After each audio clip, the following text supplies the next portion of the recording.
You are now entering Maximum Driftcast, the only drifting podcast hosted by a Spanish soccer mom, a 30-year-old silver-haired fox going on 60, and finally, a 200-pound bowl of spaghetti with chimichanga arms. The champions, we are the champions.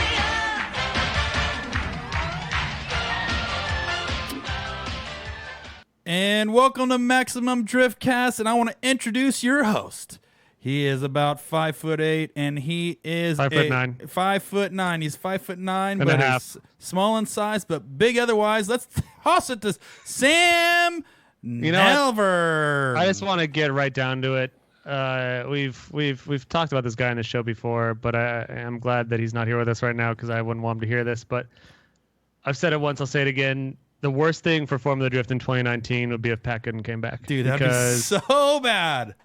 Because that guy was just terrible for the sport. I'd say lack of professionalism, lack of teeth. Okay, keep going. I'd say, I don't know, anything to add, Paco? Creo que también tiene el pelo como que medio para la chingada. Mm-hmm. So he said he would always run around with his wiener hanging out through the pits, which scared a lot of kids. But the thing is, like, a lot of the times he would just do his pinky finger through his fly. Yeah. And then every now and then he'd switch it up, and it's hard to tell the difference. Yeah. Creo que lo que quiere decir es que lo tiene chiquito. Lo tiene así de chiquito. Yeah. So he used to say he used to wear goggles all the time, and when he wore the goggles, he would try to go deep sea diving in the beer cooler. The beer cooler, and then also the porta potties, which so was kind of weird. He would go bobbing for logs with He his kept on goggles insisting on. they're his treasures. But what's this? Hold on, I'm watching the live feed right now, and there's some creepy homeless guy on my screen. You're a real piece of shit. Hey, Pat. Hey, what's up, man? How are you? Not bad. I don't know if you heard, but this is actually a very special episode that you're on. Our friend Paco here is only going to speak Spanish for the duration of the episode. We reached a very magical milestone in our Patreon fundage. Garra Blanca. One of the milestones was Paco is only going to speak Spanish for an entire episode. So I've got my Google Translate open. I'm not sure we're really going to need it, but Paco's going to interact normally as he does. Looks like he's drinking a Brown Claw there. Es Garra Blanca, güey. All right. Bien. Hold on. Escaro. Garra Blanca. Muy rico, mira. Way. It's a white car, dude. Thank you, Paco. All right, so that's a little taste of what's to come on the show today. We're going to talk about Pat. We're going to talk about, I'm sure, Corey and Paco, you guys want to talk about the Desert Mayhem. Yo creo que el que va a hablar de Desert Mayhem va a ser Brian, porque no creo que nadie me va a entender si yo hablo de Mayhem. Okay, habla Desert Mayhem way. Pat, can you translate that? You've been pretty fluent in Spanish. What did Paco just say? Just cut to the chase. It's not appropriate to say. Okay. To be completely honest. Can you just give us a brief summary? You don't have to get too rated R. Aunque sea dilo censurado, no hay pedo. Oh my God. Okay. Paco, stop. Stop, dude, you dirty We're trying to bird. keep this show PG-13. You dirty bird, Don't- Paco. My God. Yeah, don't talk about Sam that way. He Yes, doesn't do it's- anything wrong except exist. So, Pat, we obviously wouldn't have you on the show if we had a choice, but you've decided to come back to Formula Drift for some reason. Yeah, I really am only coming back to hopefully somehow sabotage your career. Okay. So a lot of people are like, oh man, you're really going to be out there gunning for podiums and just driving the hell out of Matt's car. I'm like, not really. That's just a way for me to come back so I can get a hard card to ruin Sam's career. I would say if there's like the most unsafe round, like, Texas, there's not K-Rail. There's like some openings in the K-Rail. I'd say In New Jersey, like in Wall, and those two little islands in the middle, like if I'm down there shooting media, like I bet a car can fit through some areas. I know you're going to be trying to spin out in more ways than you usually do, just to try to make it inside one of those media boxes just to take me out. I'm going to hit the K-rail so hard that it doesn't even matter. I'll just plow right through. The K-rail is going to knock you out. And you know what? I believe Pat told me this. Actually, I see in the script. Once he smokes the K-rail, Sam, he was going to hop out and then start punching you. So it's not over. He just broke the barrier to get access to you. And then once he gets access to you, then you're really dead meat, bud. Yeah, and my driving suit is tearaway, and under it I have Stone Cold's wrestling outfit on. Oh, fuck yeah. Which didn't Stone Cold... Hold on. Didn't Stone Cold just wear black boots and a Speedo? Yeah. Hey, man, he wasn't very creative. La lucha libre! All right, hold on. What did he say? Let me see that. La lucha libre. Yep. Which just means wrestling. Yeah, Yes. pretty much. You're Googling it, Sam? Yeah, I got Google Translate open. I thought he said lucha leche, which means milk. Yeah, he said he's allergic to milk. Yeah, milky titties. Intolerante a la lactosa. Oh, great. We got people feeding the beast now. Oh, God. YouTube, Super Chat. You guys can donate a small amount of money to Pat's dental fund for when I knock out his remaining teeth. He asked, and then we'll read the question. He asked, Español es porque mis habilidades de flauta bajo. See? All right. ¿Sí? Sam, tienes que traducir flauta bajo. He says he sticks a flour tortilla in his butthole. Google Translate says Spanish is worse than my low flute skills, which I'm good. I like that line. I hope that translation's correct. Más o menos. Más o menos. That means more or less. I got that. Sí, pero es la flauta. I remember in high school we had to take mandatory hold on, Drift and AZ, and YouTube just said, please talk about drifting this episode. We're going to get to it. In high school Spanish class, of course, I didn't pay any attention because why would I ever need to know that shit? And instead, I just pieced together words from the book, just individual words, into one perfect statement, which is, Yo necesito 32 payasos para mi montaña de ruso. Which means, indirectly or directly, Paco verified it here, means I require 32 clowns for my roller coaster. 32 payasos para mi montaña rusa. Yeah. Right. Sí, Which, montaña de rusa means just like mountain of fun or something. What is rusa. What does rojo raquito mean?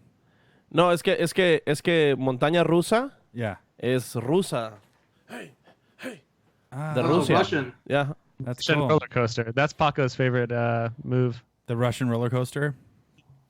All right, let's talk about drifting. I guess. Pat, you took a year. Was it been 1 year or 2 years? 1 year off.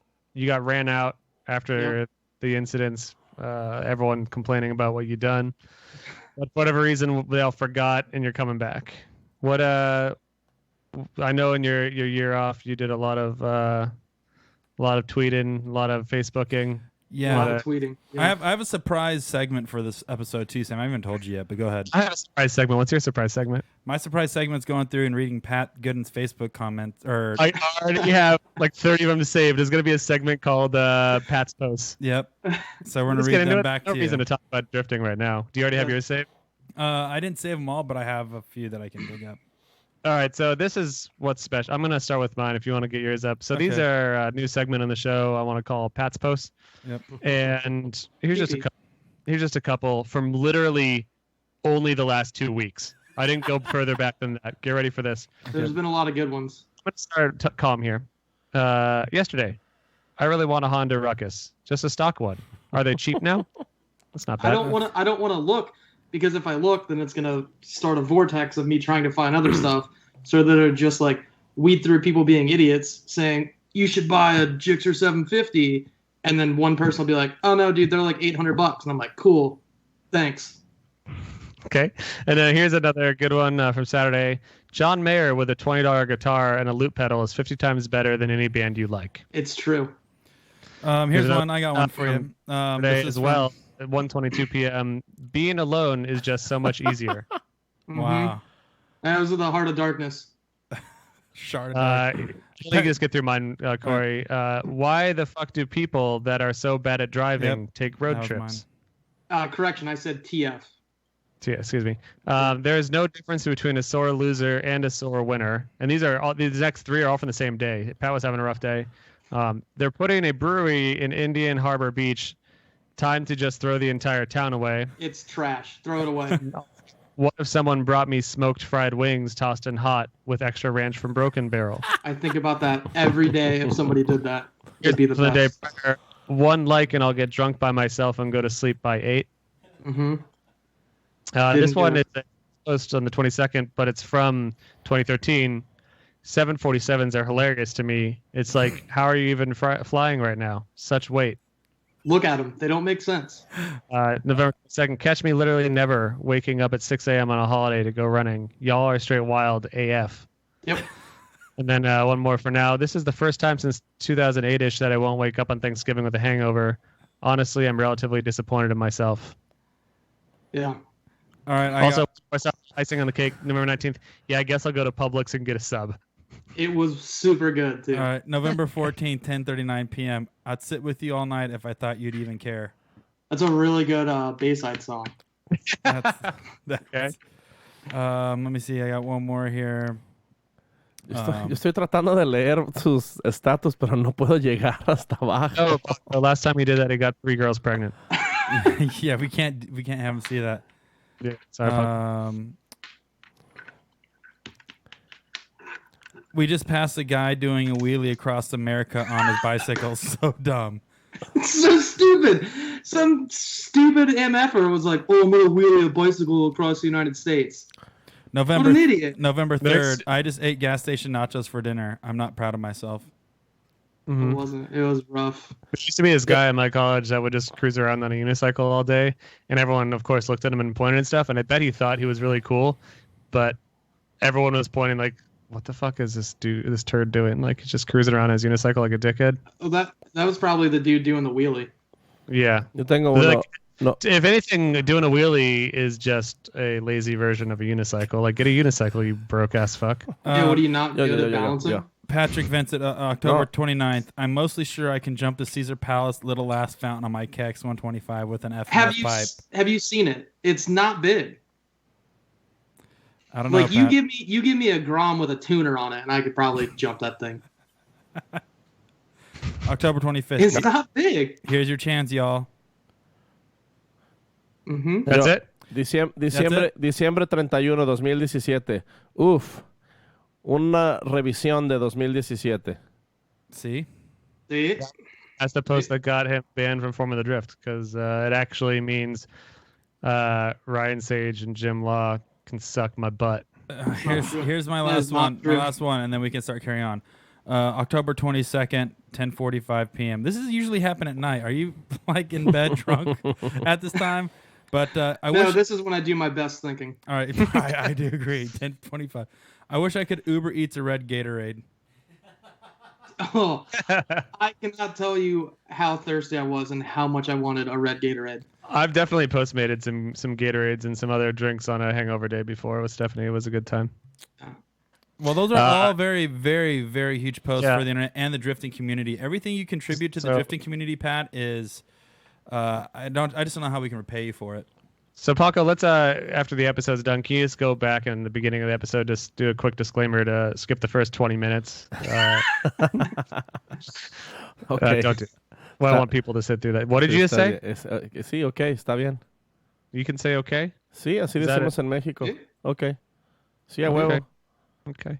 And before we get down to the nitty gritty, Ryan Griffin in the super chat. This is for you, Pat, I imagine, because you're the one who does this. He says, "How many licks does it take to get to the center of that Tootsie Pop?" That's inappropriate, sir. But I mean, he asked the question. It's important. Y pagó $5, así que tienes que contestar. Dolores, me gusta. De donde es biblioteca? $5. I'm gonna go ahead and I'm gonna guess it takes probably just one. Good answer. Thank you. All right, Pat. Down to the brass tacks. Not drifting sucks. So you didn't want to do that anymore, Yeah. and It's now not you're cool. gonna not drift next year. Right. I'm gonna not. Yeah. There you Okay. go. And Matt Field spoiled the beans on the episode we did with him, which is pretty cool. And he told us that you're going to be driving that old hot rod. That's the plan. His S14. I drove it at LS Fest West, and it was basically everything I thought it would be and more. This is the nicest thing I'm ever going to say to you, so don't get used to it. God. I always saw you driving in your beat to shit S13, and every now and then you'd put together a really aggressive run, and then your car would explode or break, or you'd put it in the wall, probably because it was exploding or breaking. I know that there's a good driver in there somewhere, and I'm excited to see what you can do in a reliable, well-built car.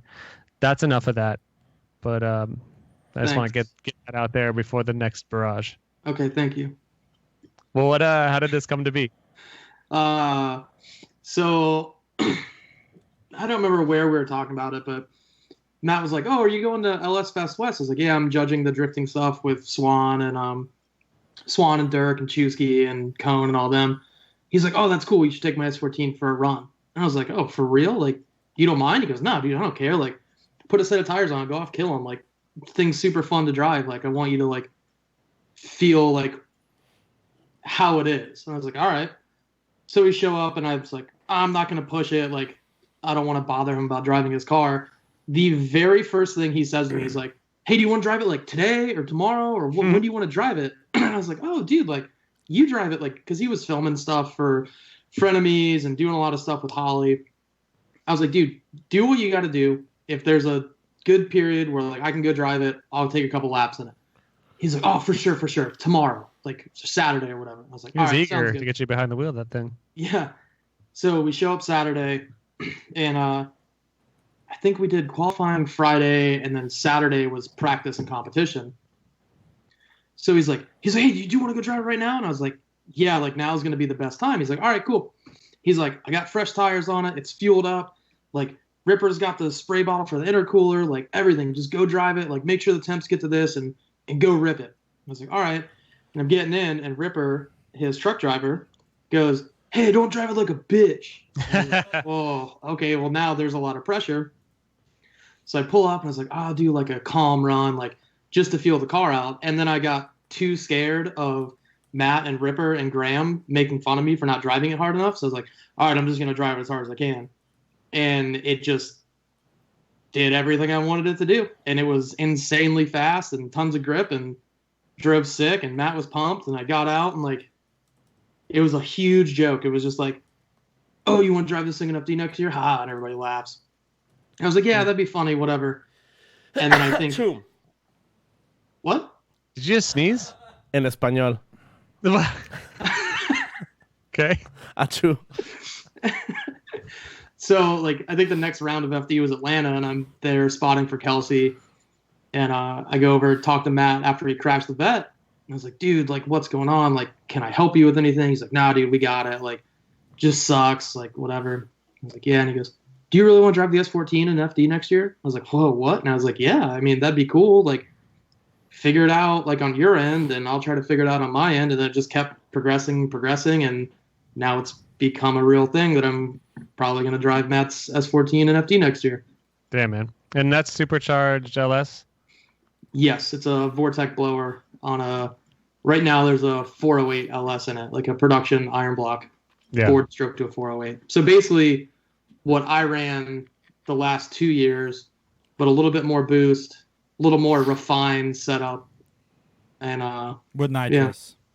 Yeah, and that chassis like hasn't been treated nice, which I think you've been used to driving around cars that have been bent and brought back a little bit. But I feel like this car is still like a huge upgrade from what you've been driving. And when I say it has been treated nice, I think it's always been brought back. But it's definitely a car that has seen some action. So you hopefully shouldn't be too worried about banging it up a bit. But make it past Long Beach maybe. yeah, I'm hoping to like not crash it till if I can make it to Seattle, I'll be pretty happy. The crazy thing is, though, I never crash until last year. When did you I forget, when did you crash last year? 2017, or 2 years ago. Yeah. I totaled the car like 3 times. Yeah. But you were crashed- dealing with power issues and other weird issues, weren't you? Oh yeah, the car made from Long Beach up into Texas. Like in Seattle, it was finally just completely letting go, and the car made at Long Beach. I think it did like 620 horsepower and like 560 torque. And progressively, I could feel it getting slower and slower and slower all year. So it was just like, instead of going, okay, let's grip this thing up and make it fast, it was, all right, we have to keep the tire pressure around here and the shocks around here, because if we go any lower, the car won't spin the tires. Which is pretty much like the exact opposite of what most drivers do.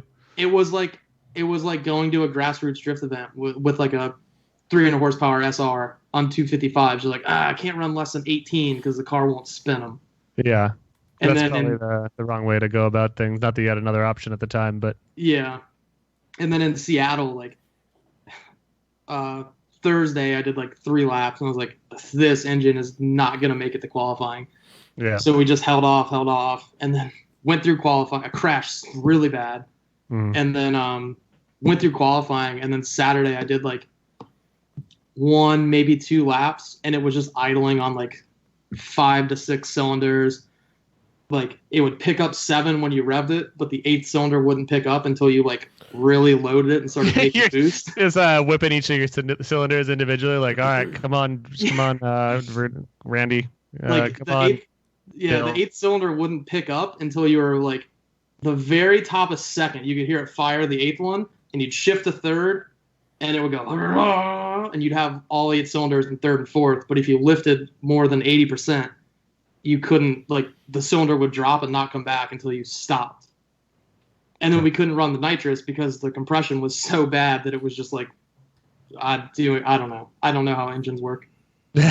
So what's your deal with Matt? Are you show up and drive? Are you working on the car? What's your level?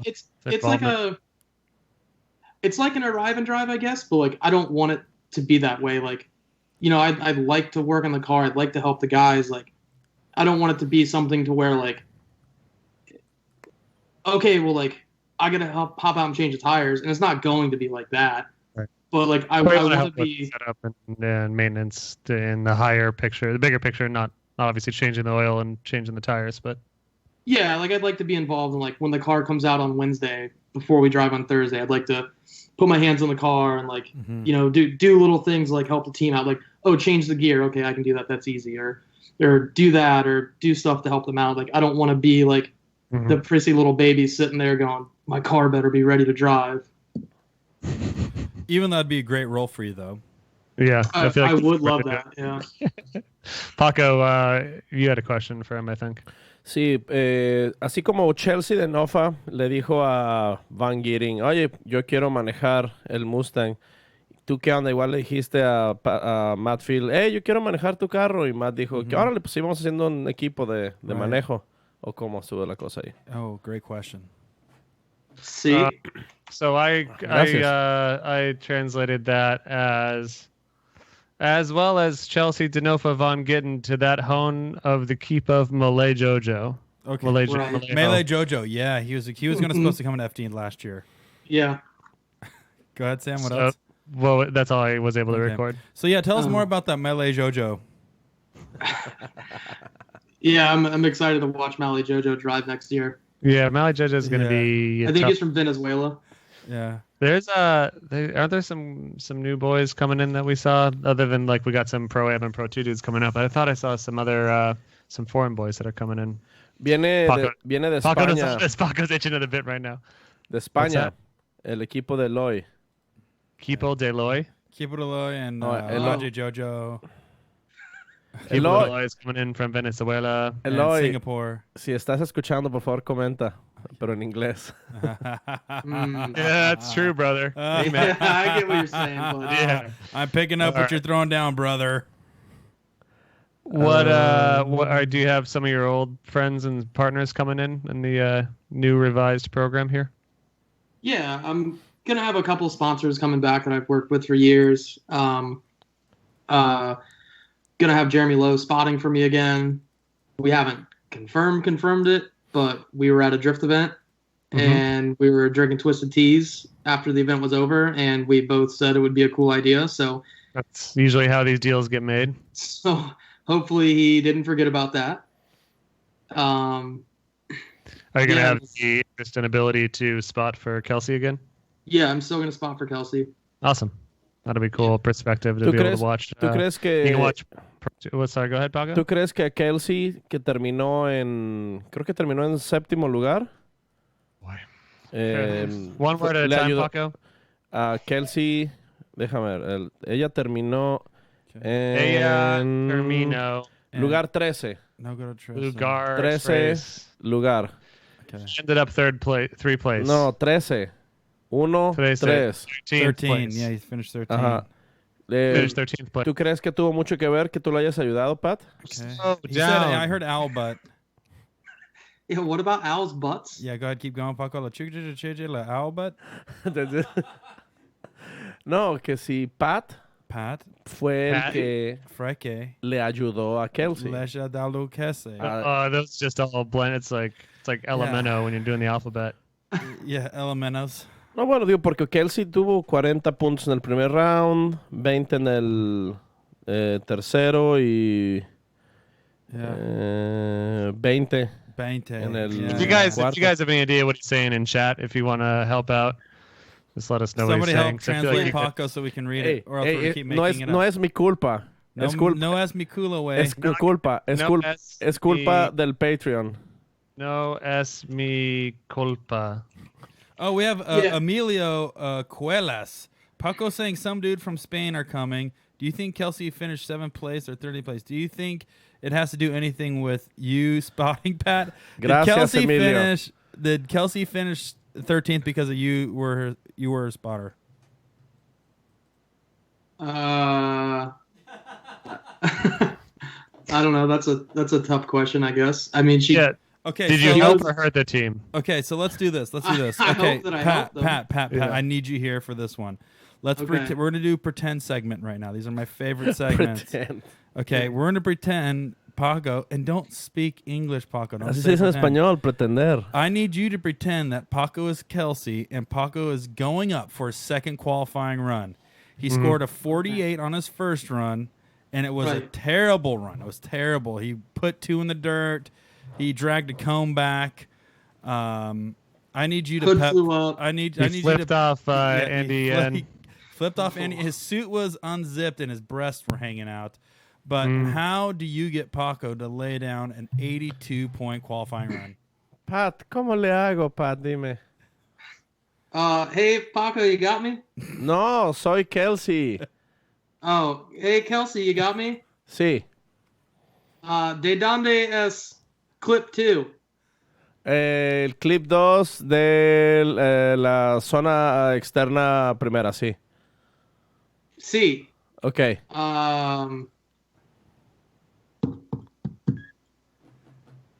Hold on. Dime. Wait. Allá? Ajá. Allá. Ok. Doing motions with his hand that show get closer to the clip. Okay. But Pat, that's cheating because you guys don't have a visual radio, at least unless you and Kelsey are using a high-end system with visual recognition. Right. I wonder if you could actually do that. That'd be Tenemos pretty cool. Skype. Oh, they were Skyping in the car. Sí. Can you Skype in the car with your spotter? That'd be sweet too. No, this is actually a good thing. A good question. A good thing to talk about. I'm sure someone's going to start doing this. Is there a rule against? Unless it's already a rule, can you not do video? Like, can your spotter show you video? I know that spotters often text their drivers video of their runs right afterwards and stuff, but it's like, can you have a live feed to your spotter? I'm pretty sure. Jeremy, I always keep my phone in my pocket, and Jeremy would send me videos of my runs. I wonder if you can do a live feed, though, because that would be really insane.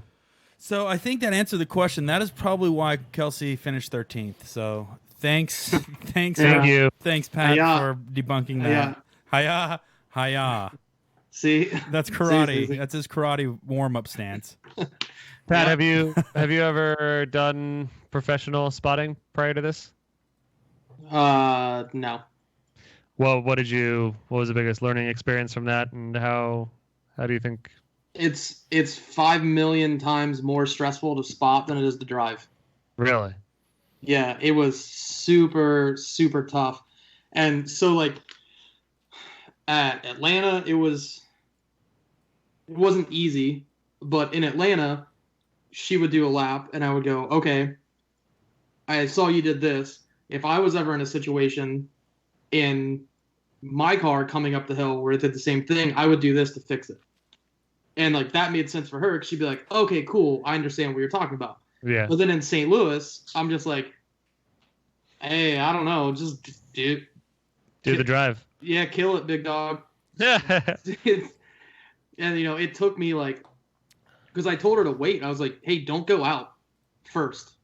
Like, let some people go drive, because like I knew they were gonna change the track and like do all this. Yeah.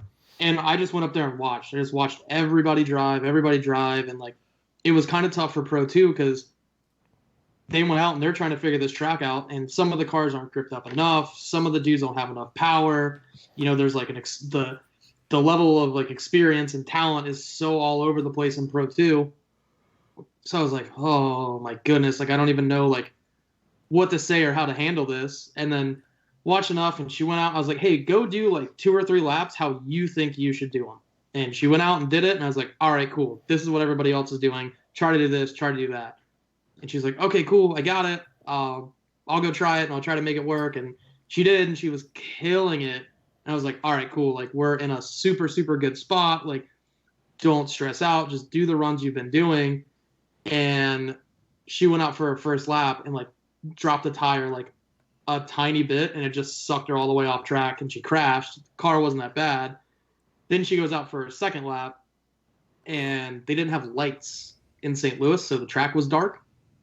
And I was having this, like, internal conflict of, like, do I tell her how dark the track is, or do I just not say anything and don't let her stress out because she's sitting on a 0, and that's very stressful as a driver to come into your second run on the 0. So I didn't say anything. And she was fine. She didn't blame it on the lights or anything. She's like, hey, it was super, super dark. But I don't know. Spotting's very hard, and I enjoy it, but it's very stressful.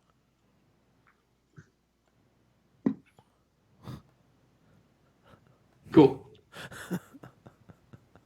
That sounds awesome, Pat. Yeah, it was super awesome. So, ¿Por qué le hacen esto, how are Pat? they feeling with you, Sam? No sean groseros. Sam, what do you think? That's cool. So I guess this show just runs on Sam time, and we just do whatever Sam wants now.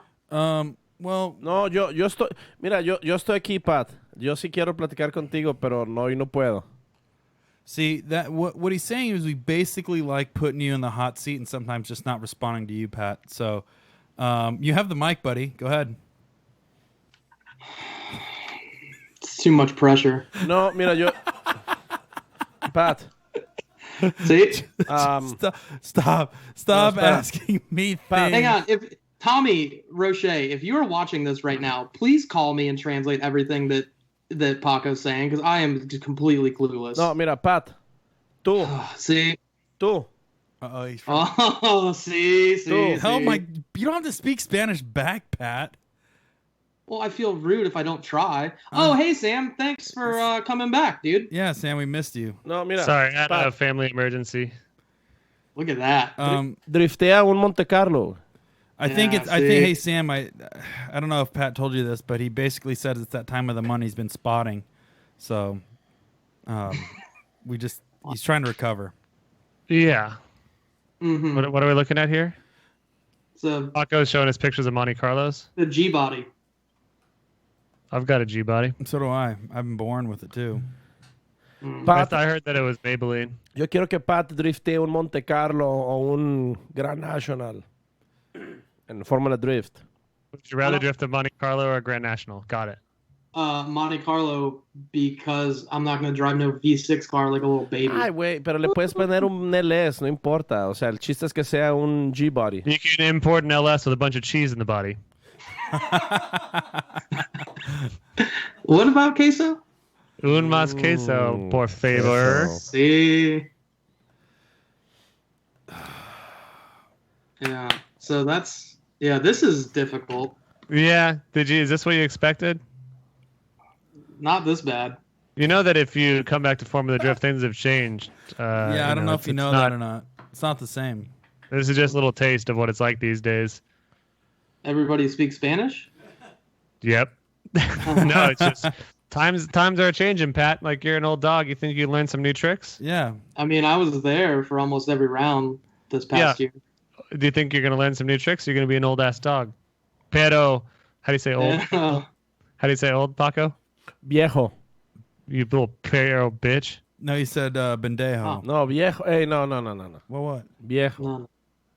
So have you been a bendejo or what have you been doing, Pat? Yeah, I've just been bendejoing around, you know. Paco, what? You said tell us to say it. Well, Paco's now covering his eyes and shaking his head. I think we really just offended our friend Paco. Is that Brian laughing in the background, or is Pat as someone laughing in Sí, the background? Pat, Brian, tú Brian. estuviste. Big balls? Sí. No, How do you say sorry. big Yeah, balls, Brian, in Espanol? Pelotas grandes. Sí, That's Brian. grande is Brian. All right, I'm into that. So Pat, what makes you want to step back into the series? I know you're a really good driver, and you said you can beat James Dean, but what is the real reason you want to come back? We know you got it. We know you got it. You said it many times that you are the crowned king U.S. drifter. Nobody can touch you. Nope. You curse the Irish, and you're here to regain your territory. So tell us, why are you coming back? Well, he also said that James Dean doesn't stand a fucking chance. And he said that the second you said that guy's a little measly rascal, and he doesn't stand a chance against your perfect body and your perfect driving ability. When I send my registration money in to register for next year, I fully expect a resignation letter from JR, from James, from Peter, from Forsberg, anybody. They're gone. Yeah, because there's no reason. Yeah. And but seriously though. ¿Tienes miedo? I want to drive Matt's car. Okay. Because in 2015, I had a really, really good car. That when it was turbo V8, it drove super well. It was very competitive. That was your best year? That time. It was my best year. 2016? 2015. 15. So what did you finish that year? Like 14th, I think. You were open. Yeah. I made the call instead of Falcon wanted me to run a 295 4018. And I was like, no, that's stupid. That's way too big for an S13. I'm going to run a 275 35. And they're like, we really want you to run this tire. Like, it'd be easier for us. Your car would be super fast. And I was like, no, I want to run a smaller tire because I thought I could make it work like an idiot. And we put it on the car, and consistently we would go out with the tires dropped as low as we could run them, the shocks set as low as we could run them, any bit of grip we could put into the car, and we just got smoked by everybody because I made the choice to run too small of a tire, and we didn't have the grip. And you couldn't change it? Or what? Yeah, because basically they do their tire order all at the beginning of the year. Oh, that's weak. Yeah, so they couldn't come up with the rest of the tires for me to run the rest of the year on 295s. But I want to drive Matt's car because it makes the power. It has, he's developed that chassis for 8-9 years now. Yep. It's probably one of the best, if not the best, S chassis that competes in drifting. Well, I'd say James Dean and Peter Wiechek's the best, but whatever, And Force is up there too, but Forrest is up there, but those guys are a bunch of chumps, aren't they, Pat? Compared to you? Pat just clearly stated that they're all going to retire once they see his registration hit the table. So basically, it's going to be him against June Meng next year. Old car number 46 coming through. They're going to be like, oh, we're done. Park it, boys. Sorry, pack it up, boys. Pat's back. But no, I want a chance in a car that could win a championship. Yep. To just basically see if I can cut it.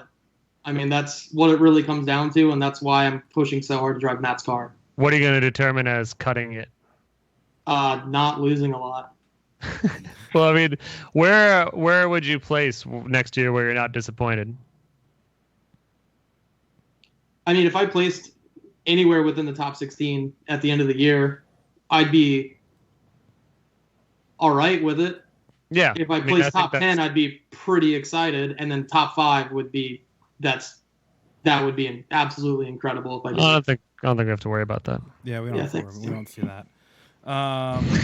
Can you tell us some of your highest moments in drifting and then some of your lowest moments in drifting? When did you hit? Yeah, what's the highest? What's the highest you've ever driven? What was the highest moment? And I want to hear about your rock bottom. You're notorious for driving under the influence. So what was the highest you've ever been behind the wheel? Well, I'd like to start off with my lowest, and that was any time I was at the track and Sam interviewed me. That was just rock bottom. Yeah, it's rough. That's tough. Now go to the next lowest. The next lowest, anytime I had to see you. Okay. So you're gonna next year. I'm looking at the list. You're gonna beat Michael Essa. You're gonna beat Matt Kaufman. You're gonna beat Castro. You're gonna beat Jeff Jones, Dirk, Van Kirk, Burkett, Carney, Taguchi, Federico, Mohan, Lawrence, Helbrun, Farouk, Meeks, Hull, Literal, Cameron Moore. Those people are no problem for you. I'm not gonna indulge in your game, so I want to know this. When you left drifting, I do want to hear the high and the lows, though. Sorry to interrupt on that one. I'm curious. What are the real lows and the real highs? You're gonna make fun of me because I'm gonna be serious. Okay. No, that's all good. I won't make fun of you, piece of shit. Yeah, cool. You bitch. Like the highest and the lowest was kind of like an all-in-one kind of deal. It was Seattle in 2015. I had Yokoi in top 32, and I was like, okay, well, he's gonna follow me like a motherfucker. Like, what can I do? And I think we went one more time, and then the one more time, I gapped him coming off the bank pretty hard, and he crashed into me in outer zone 2 in Seattle. So he hit me there, and he hit me right in the wheel, and it jerked the wheel out of my hand. Because everybody's like, oh, like Pat purposely like straightened out, whatever. No, I wanted to keep going because I was sick. And so I pulled off, and we go back, and then I follow him, and like wasn't anywhere near amazing run, but he was on a 0, and I tried to stay close, but I was on a small tire. And we get the win. I was like, all right, cool, like moving on. Then I had Jeff in top 16. I was like, sweet, like I can't wait to drive with my boy. His car was so fast on the bank. So following, I was like having a lot of trouble keeping up. And I remember being in the run like, all right, well, like he gapped me and he's going to get me on the gap alone. Like it sucks, but like at least my boy's moving on. His transmission breaks like 20 feet before the finish line, drive straight, zeros his run. So I move on. Then I had Matt Field in top 8. And that was the whole like crossing the line incident of like, did I go one? That was when it was like the hard 0 if you drop the tire over the line. Yeah, the year of the like, hard zeros. Yeah, so it was like, did I 0? Did I not? But like me and Matt were both making crazy mistakes, and they one more timed us and went back again. And I'm driving up. I'm like, all right, it's for like just from what I saw, I was like, it's gonna be a one more time. I was like, Jeremy, what do you think? And he's like, yeah, dude. He's like, you might have dropped your full tire. I can't tell. He goes, well, let's get ready for a one more time. I was like, okay, like one more time or Matt won? And he goes, yeah, that's the only way it's gonna go. And I was like, all right, cool. And then they said I won. So I was like, whoa, that's crazy. But Final Four, like, this is my chance at a podium. It started pouring rain. I had Osbo. And in 2015, this is when I was not a very big fan of Osbo's driving. And he did some, like, kind of interesting things on the run-up. And he smoked me. Like, I tried to go with him. And then, like, I sped up a little bit. And he waited. And it's a whole mess. Like, I probably got a little too excited and messed up, too. But, like, he definitely did some interesting things on the run-up. So he beat me, and I was like, man, 4th place. Like, all right, that's pretty good. I wish it was a podium, but 4th place, best I've ever finished. And I made the biggest mistake of everything. I pull my phone out, and everyone on every social media, Pat sucks. He shouldn't have gotten it, all that. Yeah. Wow. So I was like riding this high of like, man, I got 4th place. This is awesome. And then everybody on the internet, which like nothing new, they're like, oh, you suck. You're an awful driver, and we wish you would have flipped over and caught on fire. I was like, oh, thanks a bunch, dudes. So that was kind of like the highest and the lowest all basically combined because I couldn't even be happy about my 4th place because I would want to make a post like, yeah, guys, I got 4th place. I'm so pumped. But then I would have these people that would just talk shit about it, so I just didn't know how to feel about it. Well, real talk, I can sympathize with that sentiment as well because I also wish you would flip over and burn. Cool. So, is there anything that Sam cannot talk about? Like what?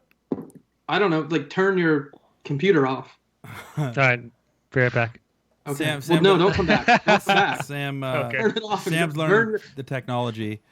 Yeah, Which- I wish your computer would flip over and catch on fire. The good news is, Pat, is that your time, I don't know if it's a time off. First of all, I never really heard anyone talking shit about you when you were there. Right.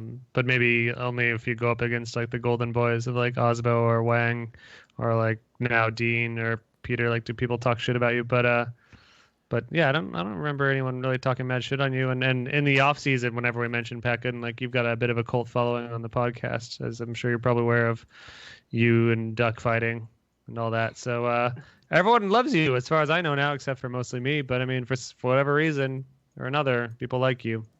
Yeah, I mean, I don't know. At least I don't have to deal with you that much anymore. So has not drifting made you bitter at all? Does it make you mad or sad? Has it morphed into you? And the only reason I'm asking this, and I'm being honest, I used to remember Pat being very happy, and then your posts have changed. Yeah, What it's definitely a bummer. What Like doing the one thing that I wanted to do more than anything, and then like basically being like shiced out of it by some sketchy deals, and then Yeah. not wanting to like. The whole reason I took the end of last year, I had my car, I had all my stuff, I had my trailer, my truck, everything. But I just looked at the car, I was like, man, this needs so much work. I got to rebuild the engine. I get normal stuff that all these dudes deal with. Rebuilding the engine, taking the car to a frame shop, replacing parts, doing this. I was like in a weird situation with like the shops that were helping me out. I had like had a terrible year, and I just like I couldn't have like any sense of pride going to a sponsor saying, "Hey, you should give me this money because I just did the 2 worst seasons I've ever done in my entire life." Yeah. And I could have said it's because of this, and this, but then you just sound like an idiot. And I was like, I just don't want to do that. Like, I want to take a year off. I need a break from this.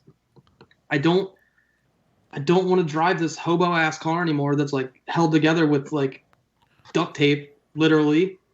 And I was like, I think I just need a break, and I need to build a new car. And then I started kind of looking at building a new car, and then just things didn't line up. And I was like, I'm not going to kill myself to do this again next year and have the same year that I just had. I'd rather take a year off and get a program sorted out and then try to come back when I can. And I'm glad that I did, because now this whole deal with Matt came about. So Can you teach Corey what it's like to take just a year off?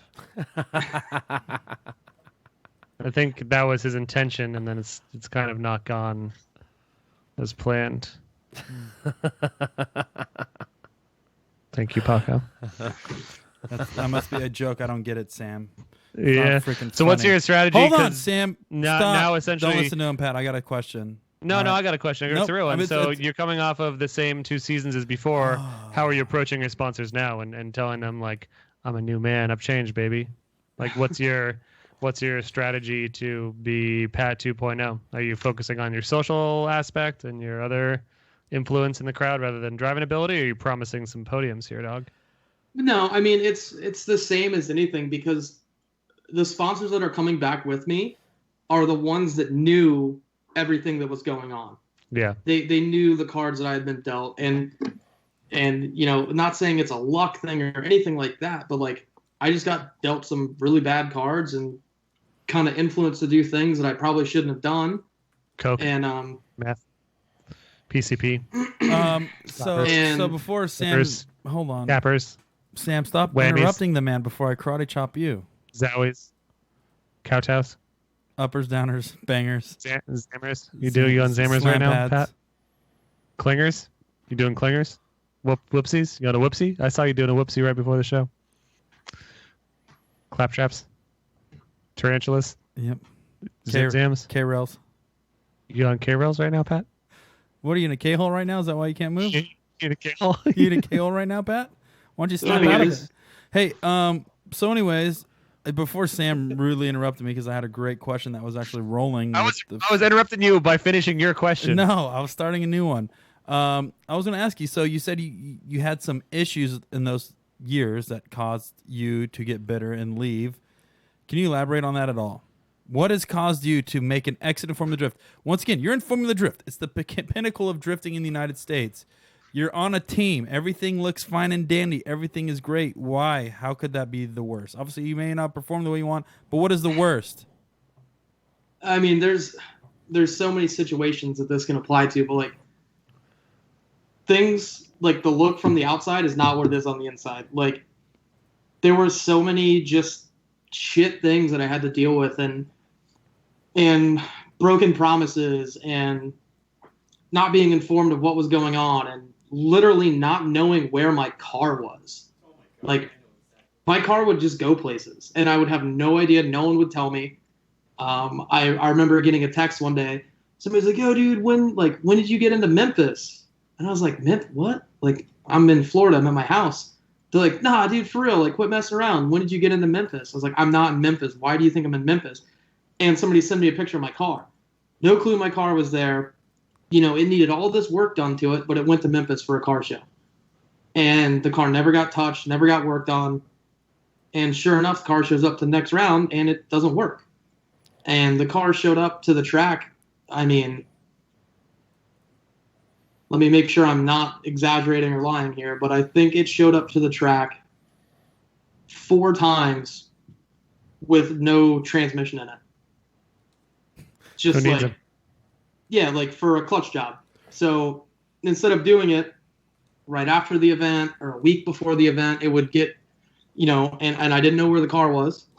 And I would offer, hey, let me come out and help with the car. Let me do this. Let me do that. No. We got it. Like, okay. And the car would show up to the track, no transmission, no clutch.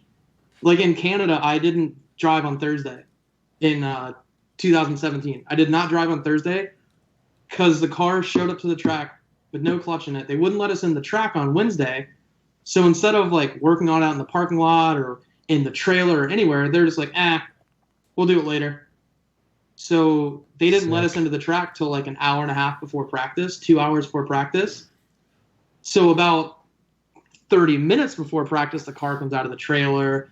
Oh, put this clutch in. Oh, that's the wrong one. We got to use this one, and whatever. I didn't drive all day Thursday. No, I'm lying. I think I did like a lap just to make sure the car drove. And it was just that every event. My car didn't show up to Seattle until we had a Thursday driver's meeting.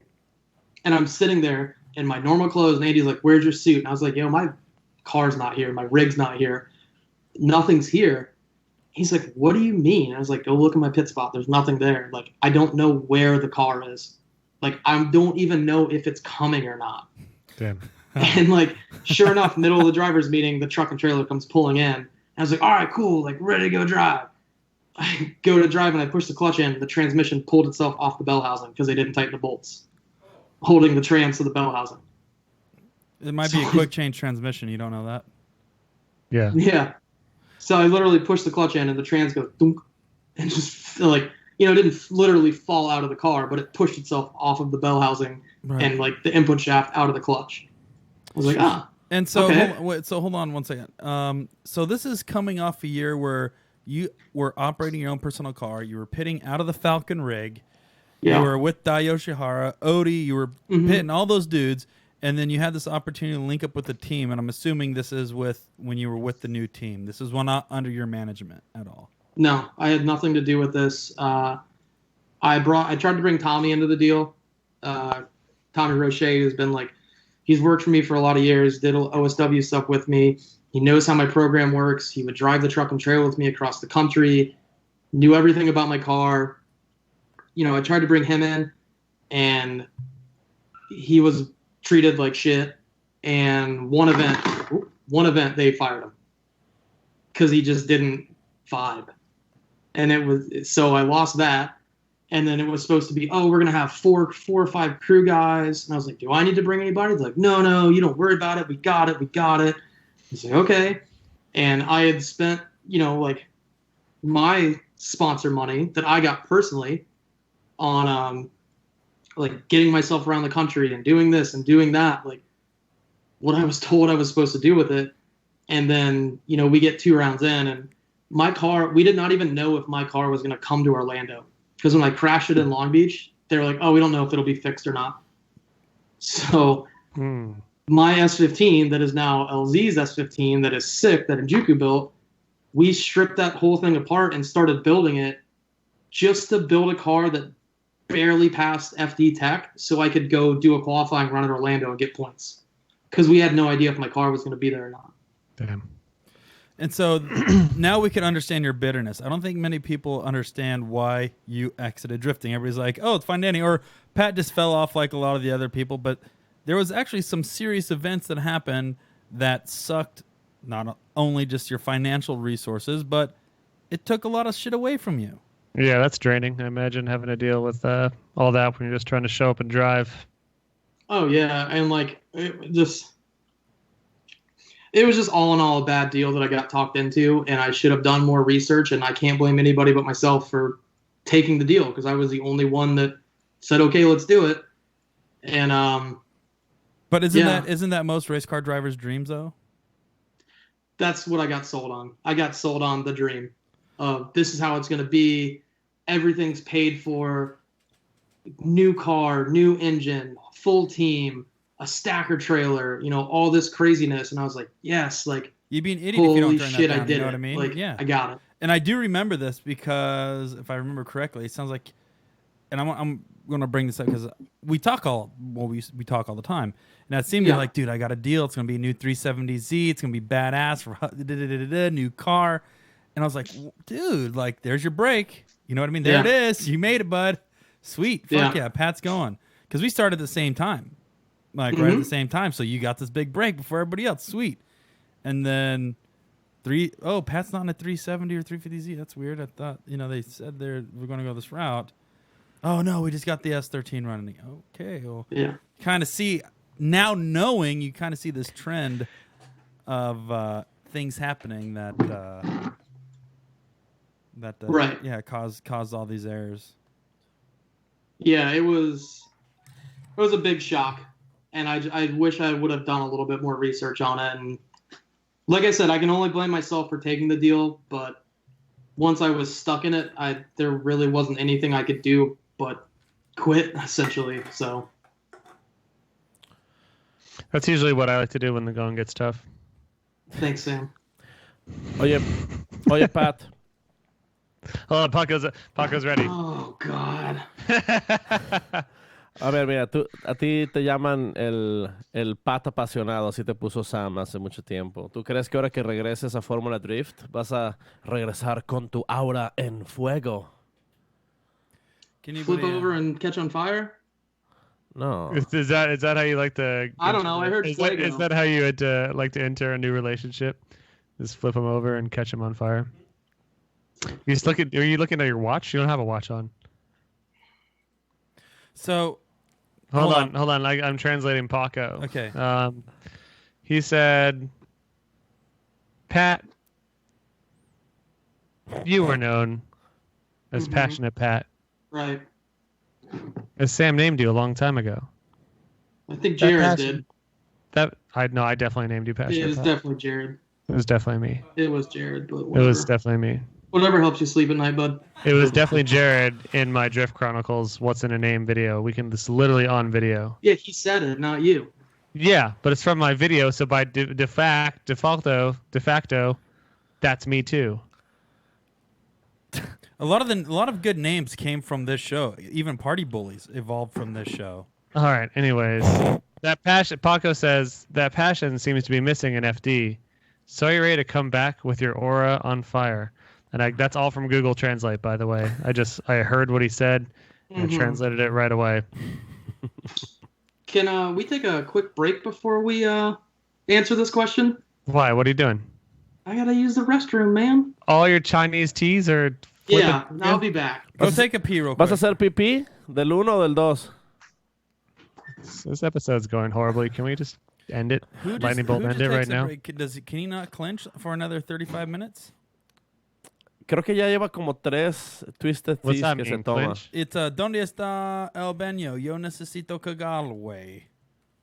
You know, The best part is, we like to talk fake shit on the drivers when they walk away for a minute. Like I've already gotten it all out. Like I don't even know what else to say. Do you know what I just said in Spanish? What'd you say? I said, where is the bathroom? Because I have to take a poop.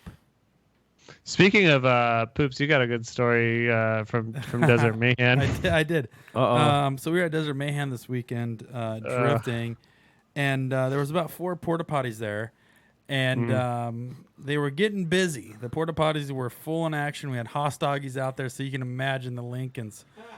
People were laying, huh, Brian? God dang right. Well, anyways, near the end of the day, I walk into porta stall number 1, and somebody dry docked the Black Pearl on the toilet seat. Somebody dry docked the Black Pearl. That's a good way of saying it. I closed the door immediately, and I Okay, exited, back. and then somebody posted on Facebook who is the culprit. So then this Facebook group has... Wait, turned is it into- confirmed? Oh, did we find a confirmed culprit or no? No, I'm still pointing the blame at Dustin, as once again we started a hashtag check the All right, urinal. Pat, you should know about this. Actually, let's start it all over. Who put the dookie in the urinal? No, we were just talking about when Dustin used to poop in her urinals at racetracks. Okay. So the serial pooper made an appearance again this weekend. The mystery pooper made an appearance at Desert Mayhem drift event. And as Corey put it, someone dry docked the Black Pearl on the porta on the potty, ram. John, and they're trying to get to the bottom of it. A lot of people Jesse seem to Robles accuse. puso una foto. Yeah, A Jesse lot of people Robles. think it's Dustin. Oh, yeah, it's a... Oh, boy, there it is. Yeah, Paco has it. I don't know if it's Nah. camera ready. No, I don't think we'll get banned from YouTube. Yeah, we'll keep that on the DM, but it is really Se bad. lo voy a mandar a Pat. The comments are wonderful. Yeah, go ahead and tag Pat in that so he can get up to date on what's happening in the God. urinal Pat, biz. who do you think did it? I mean, probably Dustin. Yeah, he probably was. Pat. He's claimed. He usually Revisa claims. tu teléfono, Pat. You'd be. So let's cut back to the drifting here. Now I can ask. Yeah. What so, do they eat? I don't know, but it's not very healthy looking. So Sam, as I was trying to create the story in a very chronological order, Sam then mentioned, so what is your selling point this year? You just had 2 terrible years with an unfortunate situation with your team. How are you selling it? What's Pat Goodin 2019? I mean, I guess like the main thing is like, well, I'm gonna do like a media package, all that. But the main thing is like, I'm not available. I would never. You would be my last. If you were my last resort, I would quit drifting again. So, the main thing is really just like approaching the situation, saying, "Hey, I'm driving with a team that has competed for this long. They've really honed their skill set with what they're doing on this car that I'm going to be driving. They built a new car for their main driver. Well, it's all Matt.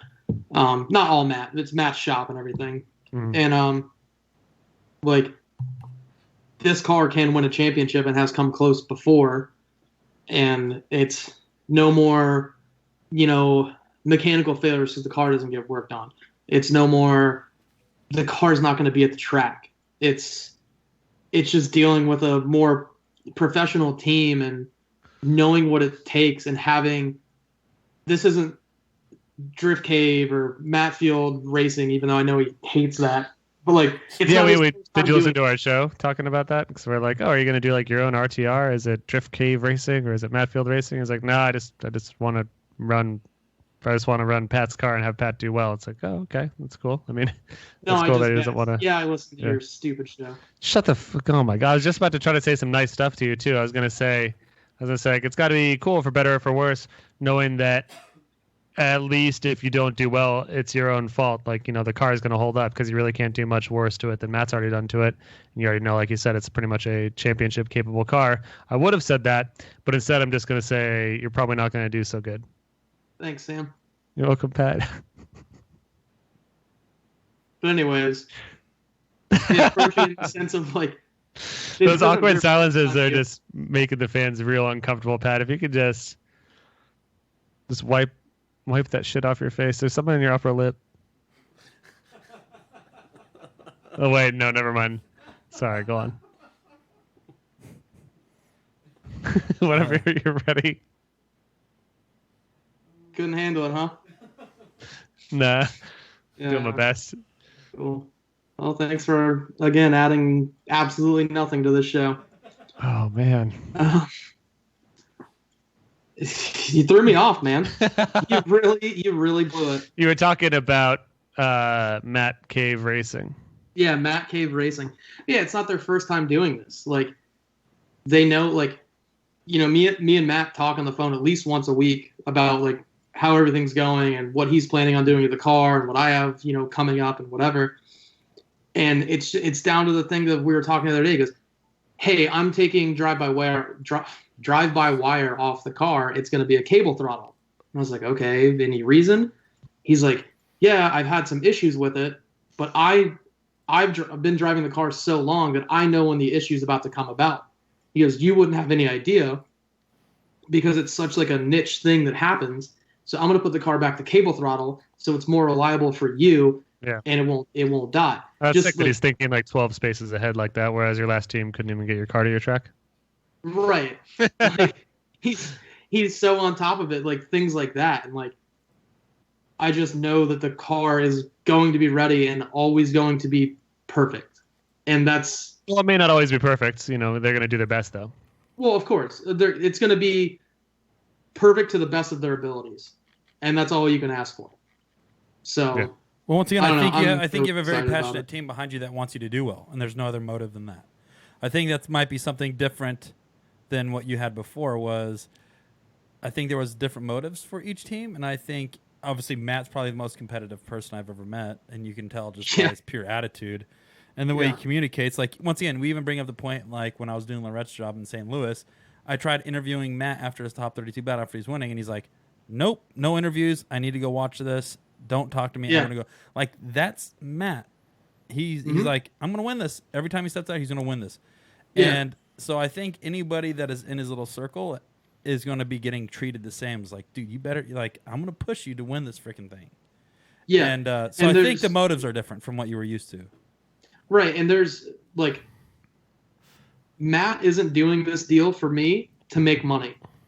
You know, of course I'm paying for him for all of his time, all of his crew's time, all of his shop's time, for the rig, you know, all that. But like for him, it's not like, oh, dope, this is a way for me to make money. It's a way for him to show off his talent as a car builder, as a Team as a owner. team owner, all of that, and then also give me the opportunity to drive one of the best S chassis that competes in drifting. So there's no money portion of it, you know, like fueling his fire for this. It's just like, yeah, as long as everything can be covered, that's fine. That's all that I can ask for. So that's like a nice break from what I was used to last year. Yeah, and that is what's kind of cool. What I gained from talking to Matt last time is just he really is in this just for the good of the sport. Like he's one of those dudes that he just wants to see more drifting, and that's essentially like I don't think he's really pocketing much, if any, money. He's doing it because he wants to see you back in a car. He wants to see his car out there. He wants to build his legacy more. It's just in general. All the cool things, like there's not any selfishness or ill intention because he couldn't go into a venture like this with any of that to begin with, you know. Not that Right. Vaughn or Vaughn or any of these other dudes that have Of course. that have brought on other drivers had that, but it's like there's still usually other incentives, I would say, and in this situation, it doesn't seem like he wants anything other than just to make his old car go rip. Yeah, exactly. So what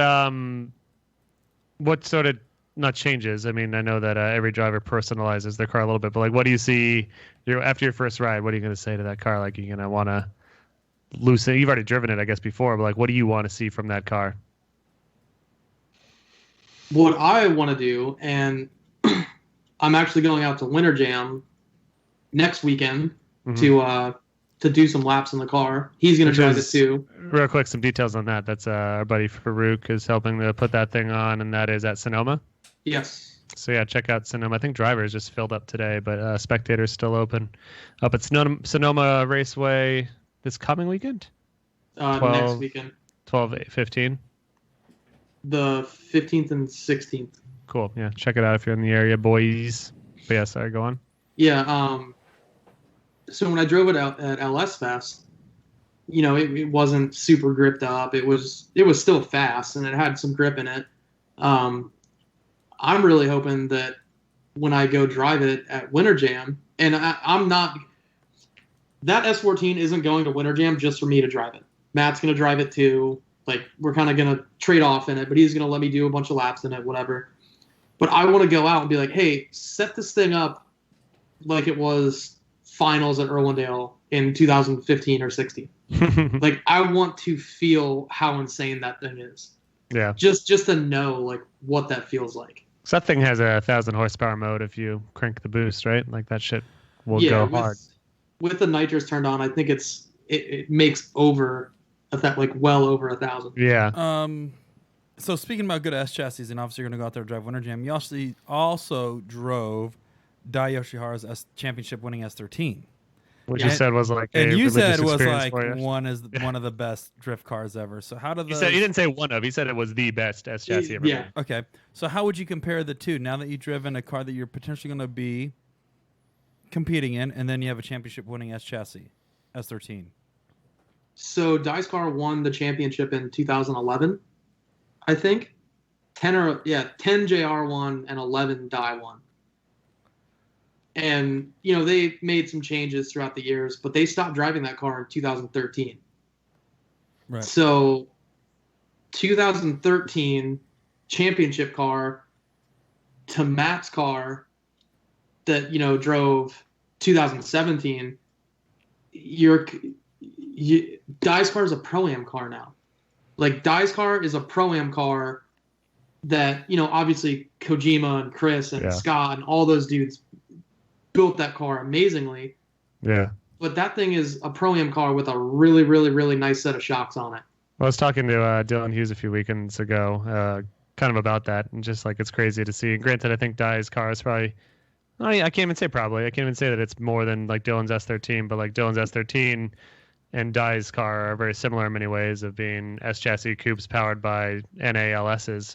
And it's just weird to think that the level of engineering that went into Dai's car, and granted Dylan's a fabricator and all of his fabrication shit is on point, but it's just like, that's a competitive Pro 2 build now. Like that car, Dai's championship winning car wouldn't keep up in nearly any aspect in Pro 1 right now. Yeah, I guess that's more fair to say. It's not a Pro-Am car. Dai's car is a decent Pro 2 car. Right. Like, because it had the 498 cubic inch dart block, this, that, the other, all pro heads, made a whole ton of NA horsepower. And I don't know if it had that in the championship year, but it was well balanced. That's what made it special, right? Then they took that thing out because they blew it up at Irwindale one year and whatever they did, and now it has just a 427. Still makes good power, but I mean, that car is essentially Dylan and Travis's S13s. Right. It's not very far off. It might make a little more power. But it was revolutionary at the time when it was being built, and all that technology has turned into the standard. Oh, yeah. When I drove that car in 2013, it was the best S chassis that was involved in drifting at the time. And it was, I couldn't just, I really liked my 2013 car. It made 550 horsepower, had a GSR, but a stock diff, and it was just set up really nice, and it was light. And I got in Dai's car and drove it. And it just did. That's the first time I ever experienced being able to say the car did exactly what I wanted it. Yeah. Like it was at the Bull Ring in Las Vegas that we do the Falcon demos at. And I entered and I was like, oh, like I kind of want to go a little bit higher on the bank. And I just like touched the foot brake a tiny bit and it goes, all right, here's like 3 more feet. I was like, oh, all right. And then transitioning, I was like, oh, I'm going to spin. So let me clutch in for a second and hope that it doesn't rotate around. And it was like, okay, I'll stop adding angle here. And it pulled itself out. And the power was all there. And like the ergonomics in the car, like how everything was, like me and Dai are like around the same height. So like everything was fitted to me. And I was like, this is amazing. Like such a well thought out car. Like if I had, like lottery money, I would buy that car from Falcon, just to have it and just drive it, because it's one of the most like refined and easy to drive cars I've ever driven at the level that it's at. If that makes any sense. No, it makes total sense. Paco, what do you have on this subject? Creo que Pat, Okay, I'm ready. Go slow. Creo que Pat, Kirk, Pat, viendo el chat, viendo el Viendo Fórmula Drift desde fuera, va a tener una mejor oportunidad Formula Drift para SM. ganar. Fuego. Oh, Sam's Googling it. All right, Google Translate. Paco?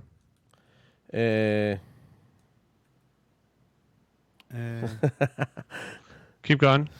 Sí, creo que Pat va a tener mejor oportunidad de que le vaya muy bien este año en un carro comprobado. Pero yo le deseo mucha suerte a Pat. Okay. Okay, I got this. All right. Looks like Kirk Pat watching Formula Drift is on fire for the very good year the cart bought dog mini sweaty. I couldn't agree more. Yeah. I mean, he just summed it up. Or wait, was that a question? I think it was a statement.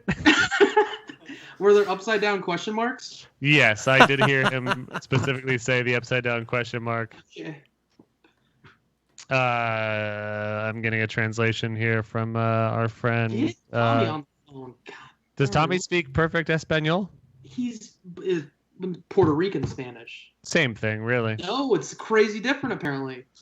Someone just said that the Paco says he thinks that you'll have a better chance with a proven car, and he wishes you good luck. Thanks, Paco. Gracias. Gracias, Paco. Why, Pat? Why are you so De nice nada, to him? Patricio. Why do you give me so much guff? It's not a piece of shit. All right. Can't debate that, I guess. Can't That's deny the showbiz. facts. That's showbiz, baby. Oye, Pat, Showbiz, baby. That's Pat. my new favorite. That's my new favorite meme. Is that showbiz, baby? What did you just say? That's my new favorite meme. One more time? Meme. Hmm. hey, yo. Okay, we got Paco. Yo. Paco's are you about to break down the beat? Yeah. Yo. Mira, Pat, te voy a decir, vamos a cantar un rap, te voy a decir qué es lo que va a pasar. Nice. Pat, entonces, ¿vas a ser piloto de Falcon también, patrocinado? Vaso Sete Imiolo. What came after that? Ya, nomás. Let's see if Emilio can translate that. well. Glass Sete Tomelo no more. Glassette. I think that's another statement. Translation from our friend Emilio on YouTube says, "Are you still going to be sponsored by Falcon?" That's something we're still working out right now. I would love to keep that car teal and blue, but I'm not sure if they're going to be able to make that happen. They're probably, I would say the best way to convince them is to tell them that James Dean is not even going to have a chance anymore. Well, remember, So James they might Dean as is forfeiting his license, so They there's may gonna as be well a take spot all that open. money that they give to James and Peter by default and just give it all to you. Yeah, I mean, I already called Jay Brad, and I was like, look, man, they're out of here. Like, no need. Don't even. Yeah, I mean, you got the variable. You know, Dean almost didn't win this year. Why don't you go with the sure thing? Yeah. I'll be at the track every round. How about that?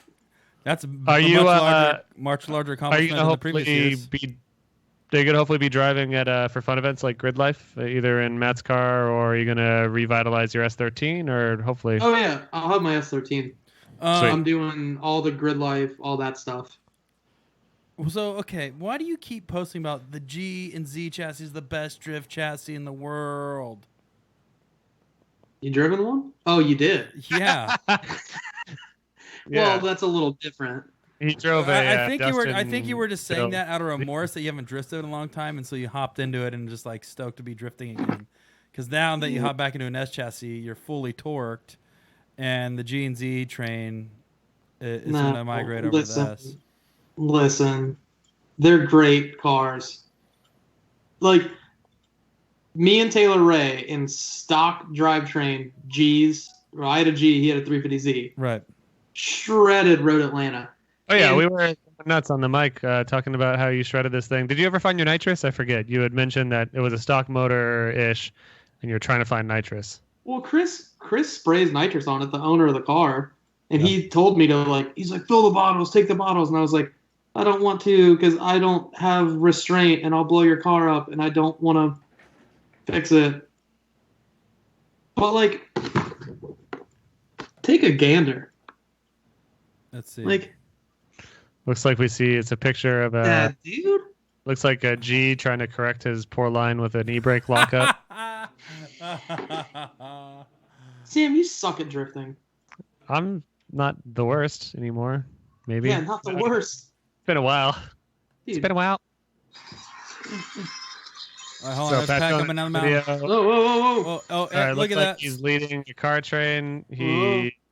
I'd say not the prettiest, Oh, boy. but Yeah, he's dude. around the keyhole. Yeah. Hold on. Who are Okay. those handsome announcers in that Thunderdome up there? Can you rewind the video? No. They rip. They're amazing cars. If that's true, then Corey, why'd you get rid of yours?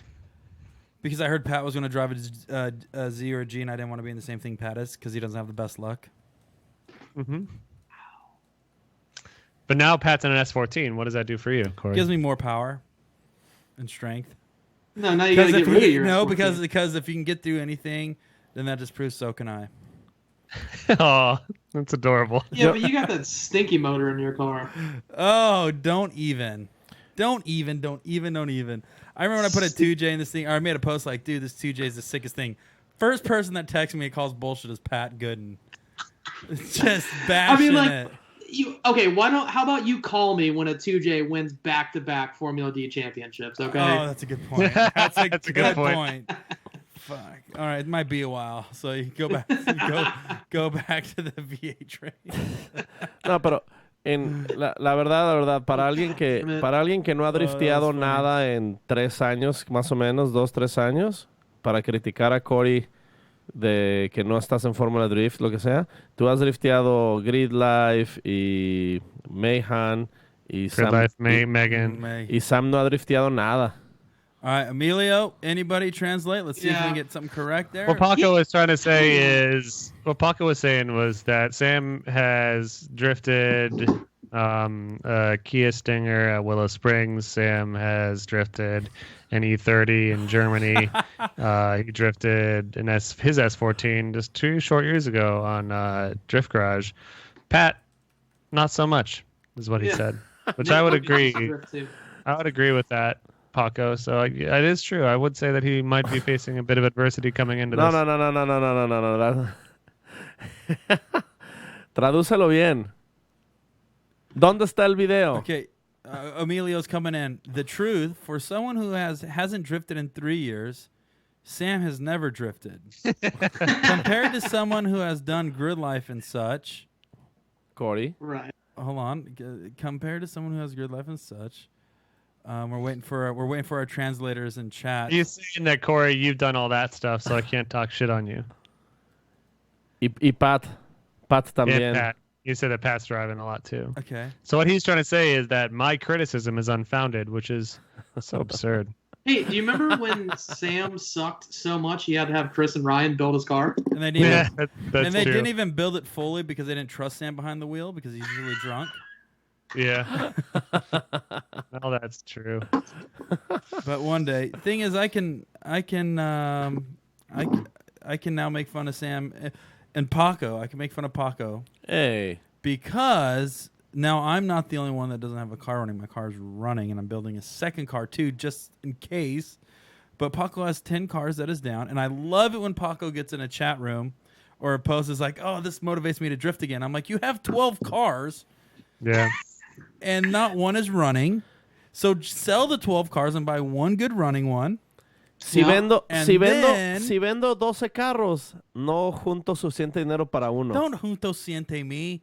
Oh Yeah, man. come on, dude.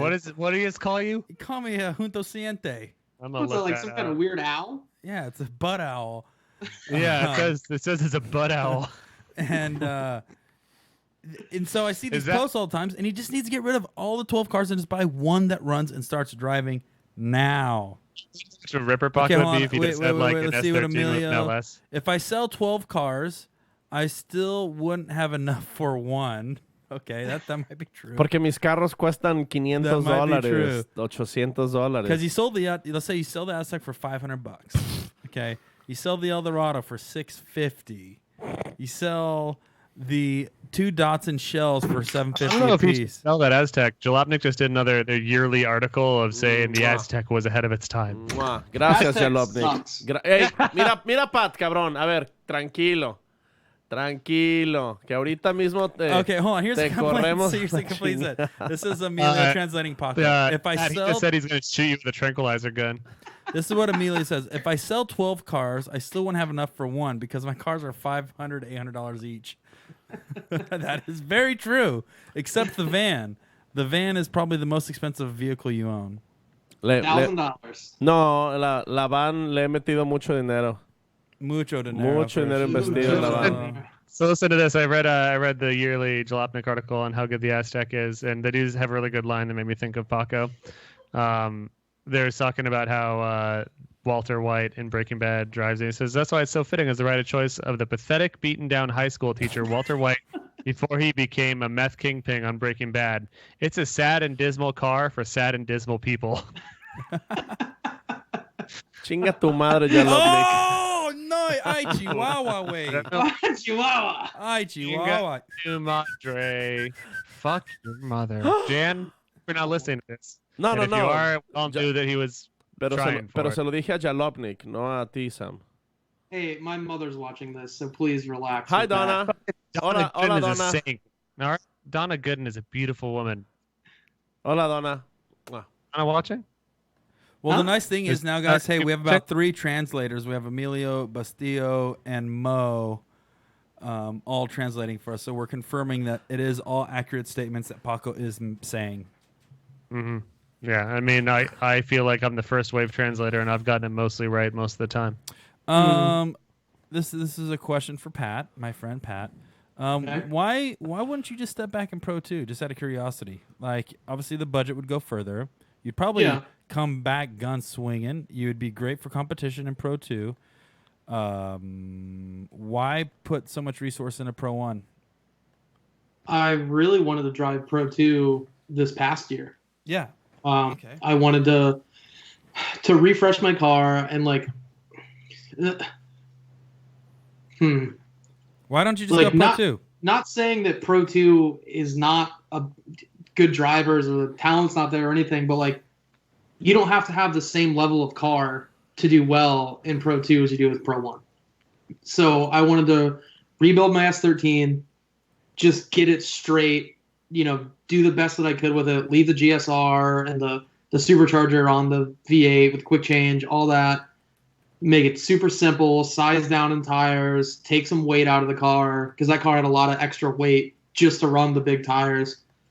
And I really wanted to do that. And then I talked to a couple of people. They're like, yeah, man, you can do that. But like, why don't you take a year off and just reset and whatever. And then it came down to it. And it was just kind of something I decided I didn't want to do for this year. But like, I had there was no pride issue or anything with me going down to Pro 2. Like, I had no issues with it.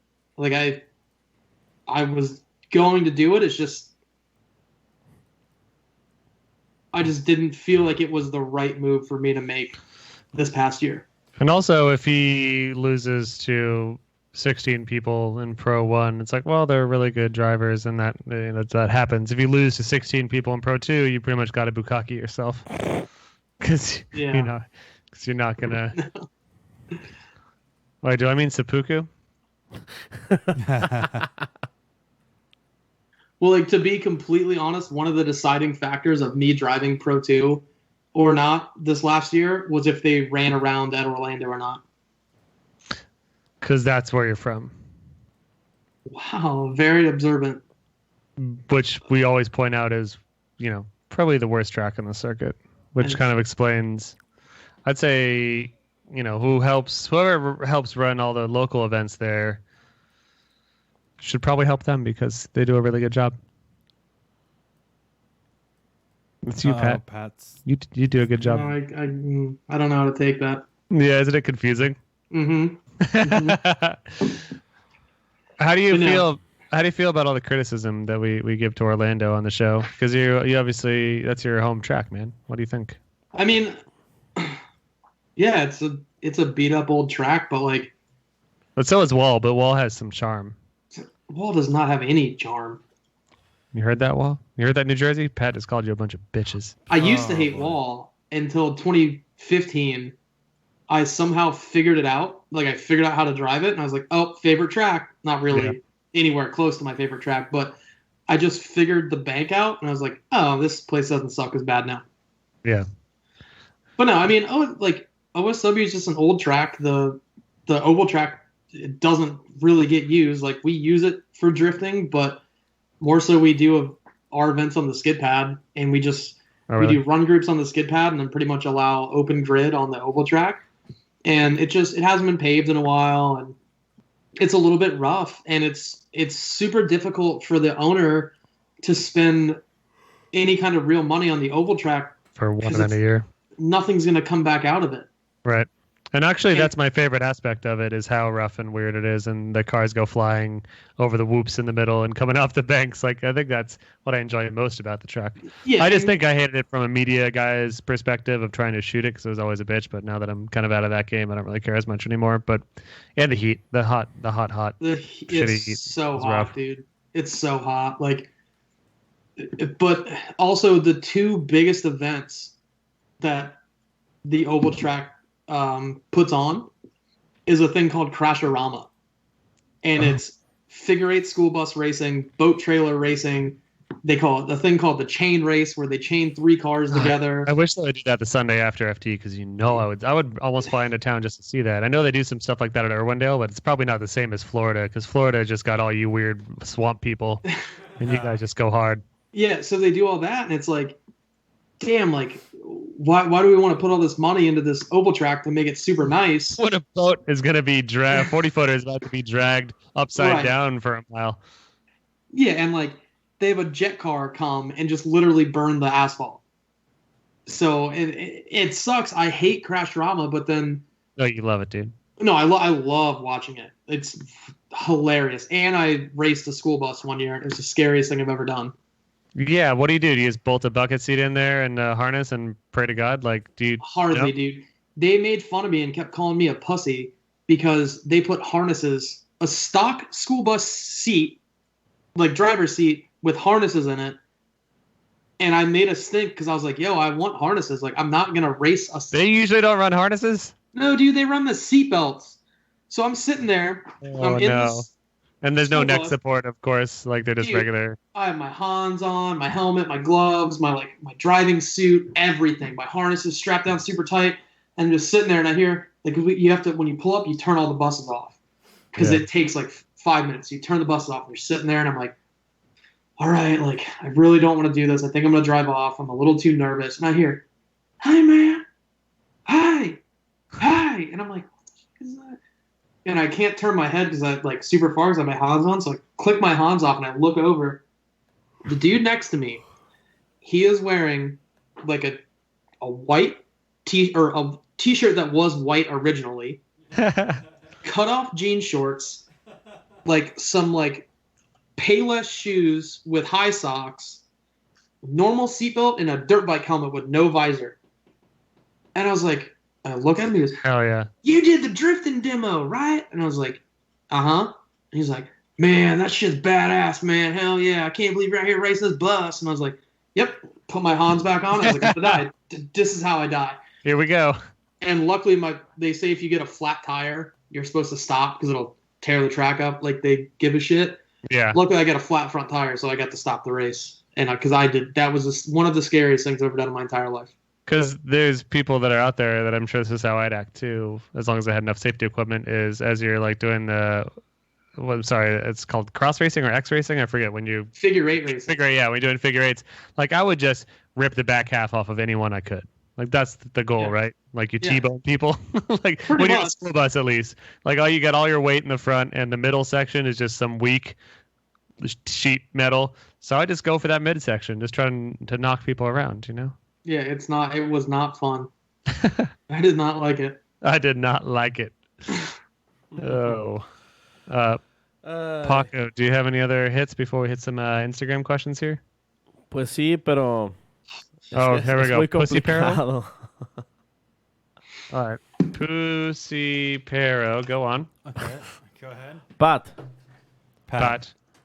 vas a venir a Desert Mayhem el 2019. Hold on. 2019. Pussy Dog Pat. Or less. Desert Mayhem in 2 years, 9? Okay. 2009. He wants you at Desert Mayhem in 2009. Well, I like Pussy Dog Pat, though. That could be an episode name. That is the name. am I coming next year? Is that the question? Are you coming to Desert Mayhem in 2019? Translated from ours truly. Oh. Does Sam go to that? No. I haven't been to one. All right, I'll be there. Thinking about going next year. I can't go. My mom said I gotta stay home for that one. Classic Donna. All right. Should we hit the grams for Pat? Yeah. All right, Paco, get us started off here. ¿Estás seguro? Oh no! What? Seguro. Aren't you glad that we chose you, Pat, for the Paco episode? I figured. I love it.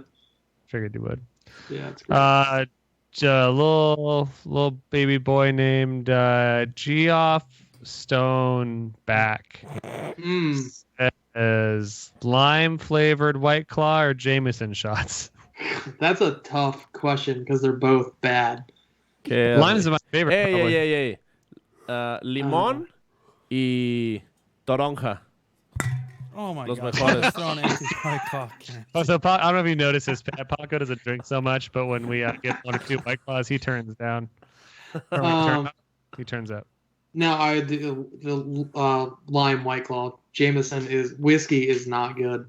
Yeah, I like sipping whiskey, but now in my old age, whenever I do a shot of whiskey, I like to phrase it this way: my not so welcome friend Uncle Wetmouth comes to town, and Uncle Wetmouth doesn't ever feel good because you do your shot and then all of a sudden like you start salivating a lot, like you're gonna throw up. Mhm. I'm not a fan of that.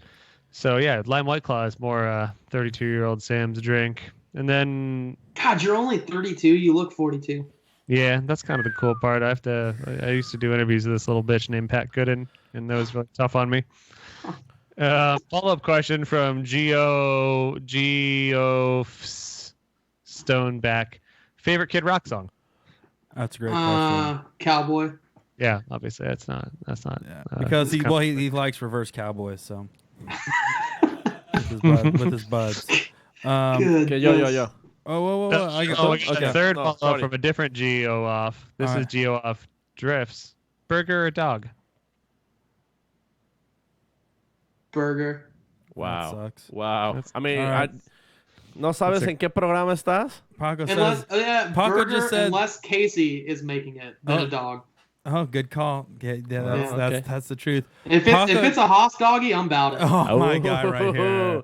12 pulgadas, papá. Yeah, good- Corey, good- so is your brother in a hot dog business now? Oh yeah, he's a hot dog hustler, dude. He's the That is best in the awesome. West. Bienvenido a 2018, Sam. Yep, I've always wanted to have a Hosford dog in my belly. you can. I can put one there for you anytime you want. Just let me know. Yeah. Con mucha, Yeah, con dude. mucha crema. Here you go. This is from Iron Dookie because we love Iron Dookie. Pat, who would win in a fight between Corey and Sam? They can use weapons, but only what's within arm's reach. Does Corey have the bass flute within arm's reach? I probably do. It's probably right behind me. Let me see if I can grab it. If that's the case, I'm done for. There, Everyone, Sam, everyone knows I got a weakness Sam, for bass it's flute. right there on the shelf. So this is where I'm at. I Can you think see that? I think Corey's got it either way. Hold on, check this out. Arm's reach. Yep. Oh, that sucks. Hold on, let me No, see. because Or I can Cholo. take one of those Chef Boyardee cans, just beat the shit out of you with Oh, I it. would. I'd smash right across Sam's big old head. Cholo. What do I got that I can really injure Sam with? Corey. A little wine glass. Yep. Mm-mm. I'd jar squat Sam with that. Jeez, that's the worst video on the internet. Don't talk about it. I don't know what it is, but I can picture. I was just trying to slip that one in, Pat, and you might have blew its cover. Now people are going to Ew. Google jar squatter, which I recommend don't doing. Do not do it.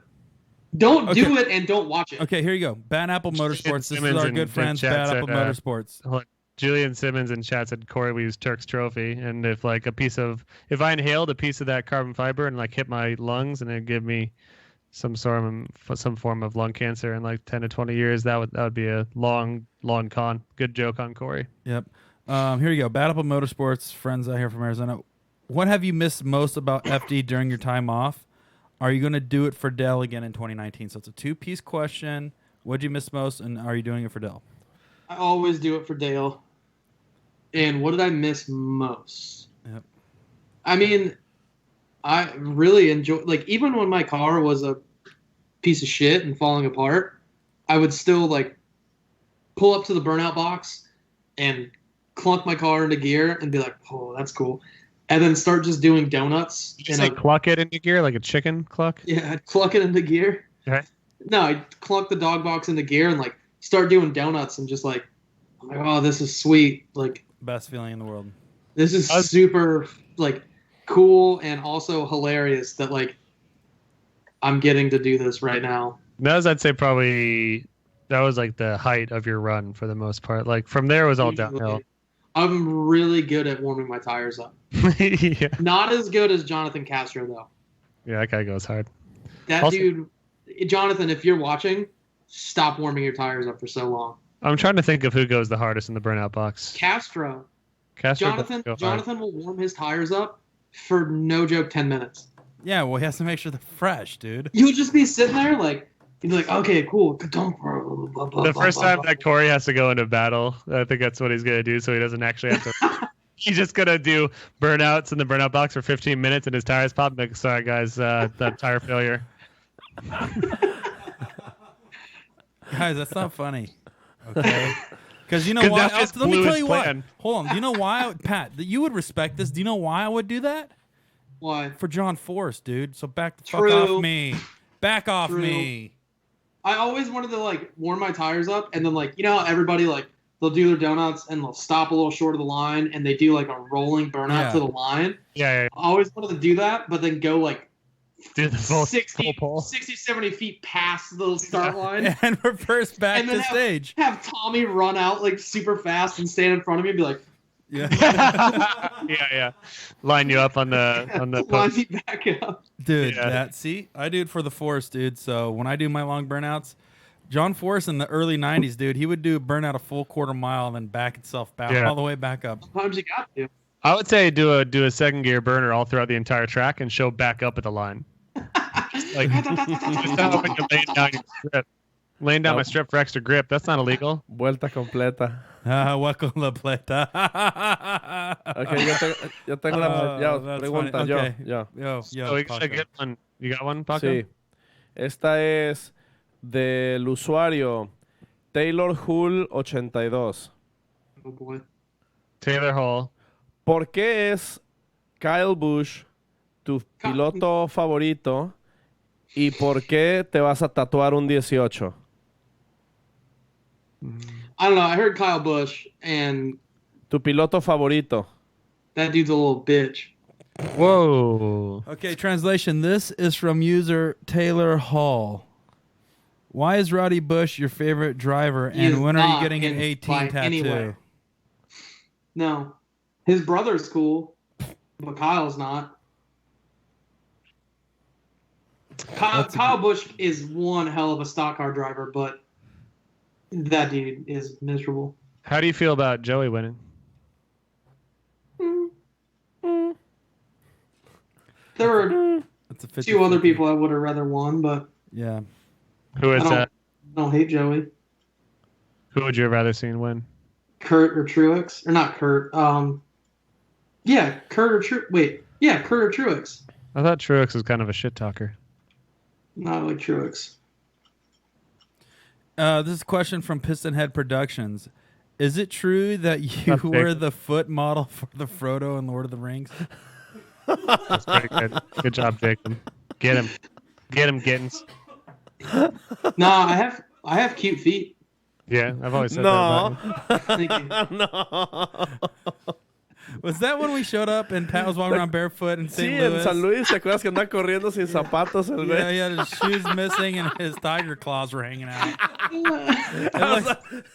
dije, oye, ¿y esos White Claws qué onda? I was like, no wonder why he drinks White Claws. Look at his feet. God. That's actually a good segue into a White Claw question. Our good friend Cole Tire Slay in Hamilton says, serious question, how many White Claws can you butt chug before you lose the all-time king of OSW crown? I mean, if you want to come butt chug one, I'll give you the crown. Hey, That sounds miserable. how many do you have hold on. The problem with White Claws is they foam up. I just want to know how many butt chugs of White Claw you have to do before you actually start feeling it. All of them. Well, I mean, it hits you faster if you do it that way, right? Yeah. They're 5%, dog. Yeah, well, that's what's great about White Claw. And you know what's good, too? They're good morning drinks. Let's say that You drink it in the morning, dude? on Sunday, I had to go to brunch. Why did you have to talk like Bill Clinton, Sam? I had to go to brunch. On Sunday, I had to go to brunch. Hillary made me. Hillary. I was just hanging out, and Hillary's like, "Drink this White Claw." I was like, "Okay, Hill dog." I know, puss. Dog. Oye, Pat Goodin, ¿por qué no vienes a la Wait, Casa is that Blanca? Spanish? Paco, can you read this one by Imperium Motorsports? I feel like this one's important. Déjame lo encuentro. Okay, him and encuentro. Sí. Pregunta de Imperium Motorsports. Pat Goodin, ¿preferirías pelear contra un Drift Idiot y gigante? No, perdón. Ajá. Paco messed it O up. 100 patos de tamaño Drift Idiot. ¿Y por qué? Translation. Would you rather fight one giant-sized drift idiot or 100 duck-sized drift idiots? I just did the one to get it over with because I can't deal with one. Yeah, just one. Amelia translation. Wait, what did he have two questions? Were we looking at different questions? A lo mejor. If you could punch Sam anywhere on his body, where would you punch him? Yes. Yes. Yes. I guess there's two Imperium questions. The first one, good for him. The first one that I was looking at was, will there ever be peace between Drift Idiot and Pat Goodin? This is going to be a long episode. Making popcorn right now. I would say no. No. Ever since we decided that there was going to be a beef, it's been the highlight of my life. So our dear friend Paul Velechkov just did a $10 super chat. Hey, Paul. Gracias, Beliskov. Paul Velechkov says, Pat, given how tough the competition is in FD, with the likes of Dean, Osbo, Blues, etc., what is your plan and preparation to hang with the guys like that in battle? The S14 is fast, but it can't win by itself. That's a good question. That's a good question. I don't know. I just Great answer. want to get as yeah. I don't know. No, I want to get as much seat time in that car as possible, and then I don't want to rely on Matt completely, but hopefully he's down to give me a little information on some help on how the car drives and how he would handle that situation, because Matt's a phenomenal driver and he's always been super good. I don't know. I mean, I guess it just comes down to how much I can drive that car and how comfortable I can get in it. But I think with Matt and his dudes and Jeremy and thinking about bringing another one of my guys on, we should be able to get me pretty comfortable in that car to where it's not, all right, man, hope for the best. It's all right, dude, go drive it as hard as you can. You know what the car can do. And Right. just go drive, really. Because the thing about driving with James and Peter and Kristaps and those dudes, you know they're going to be fast. You know they're going to be consistent. Like, tell me the last time James Dean got a qualifying score lower than 90. Right. Nunca. Right. So, okay, cool. When I follow, I get to follow one of the best runs that this track has seen this year. So you can just go give it hell, give it 100% behind him, and Watch your language, dude. don't. Oh my god. But yeah, I mean, you can just go give it hell behind him and Really? do whatever you got to do. So That seems like a really good strategy, Pat. I'm Thanks, trying to man. see. No, There's not even on the website the way to look up actual Pero- qualifying numbers that I can tell. Pero es muy cierto cuando compites contra alguien como James Dean, usualmente el que lo sigue hace una carrera muy buena. Hold on, Emilio. I think he asked if you want to come on his iguana. That's a great. That's a good offer, Paco, but I'm going to No, thank pass. you. Pat's probably going to pass if I had to no, guess. thank you. Yeah. Corey? What you need me to translate or what, Sam? No, you're interested in that offer. Yeah. Do you want to come on the iguana? Oh, I would for a couple bucks. Okay. How many pesos is that, Paco? Cuenta cinco. 15 centavos. 15 centavos for sure. How much does the iguana get? Nada. Oh, Wow. Wow. Las iguanas You drive- las iguanas no necesitan dinero, güey. No pueden comprar nada. The iguanas don't understand uh, money. They only understand hard drugs. como se dice cheap ass iguana, motherfucker? Iguana barata. 15 cents. Yo tengo una iguana aquí. Aquí. ¿No la has visto? No, pero ¿Voy por allá? Para allá. ¿Voy por la iguana? Más, Simón. Oh, man, this episode has got to be a whole different beast for people that can actually understand Spanish. Yeah. I mean, this episode, just delete this. I know. Oh, brother. Let's try again tomorrow. Nah, this is good. This is a good example of what Pat's gonna bring on and off the track next year. Yep. Not much. Not much. I love it. Not a lot of promises. Not a lot of deliveries. You know, just Well, that's the whole buy high, sell low, you know? Yeah, kind of like USPS. Yep. yeah. Look, we don't say we're gonna be good, and we're not. So don't bother. Es No, diciembre. all goofs Es- aside, I think that, Pat, you have what it takes to beat some of the best boys in a car that don't break. So I'm very excited to see what that will happen, or how that'll happen, and what it'll be next year. And if you do poorly, it'll just be, Another pass. Like Par I for the said. course.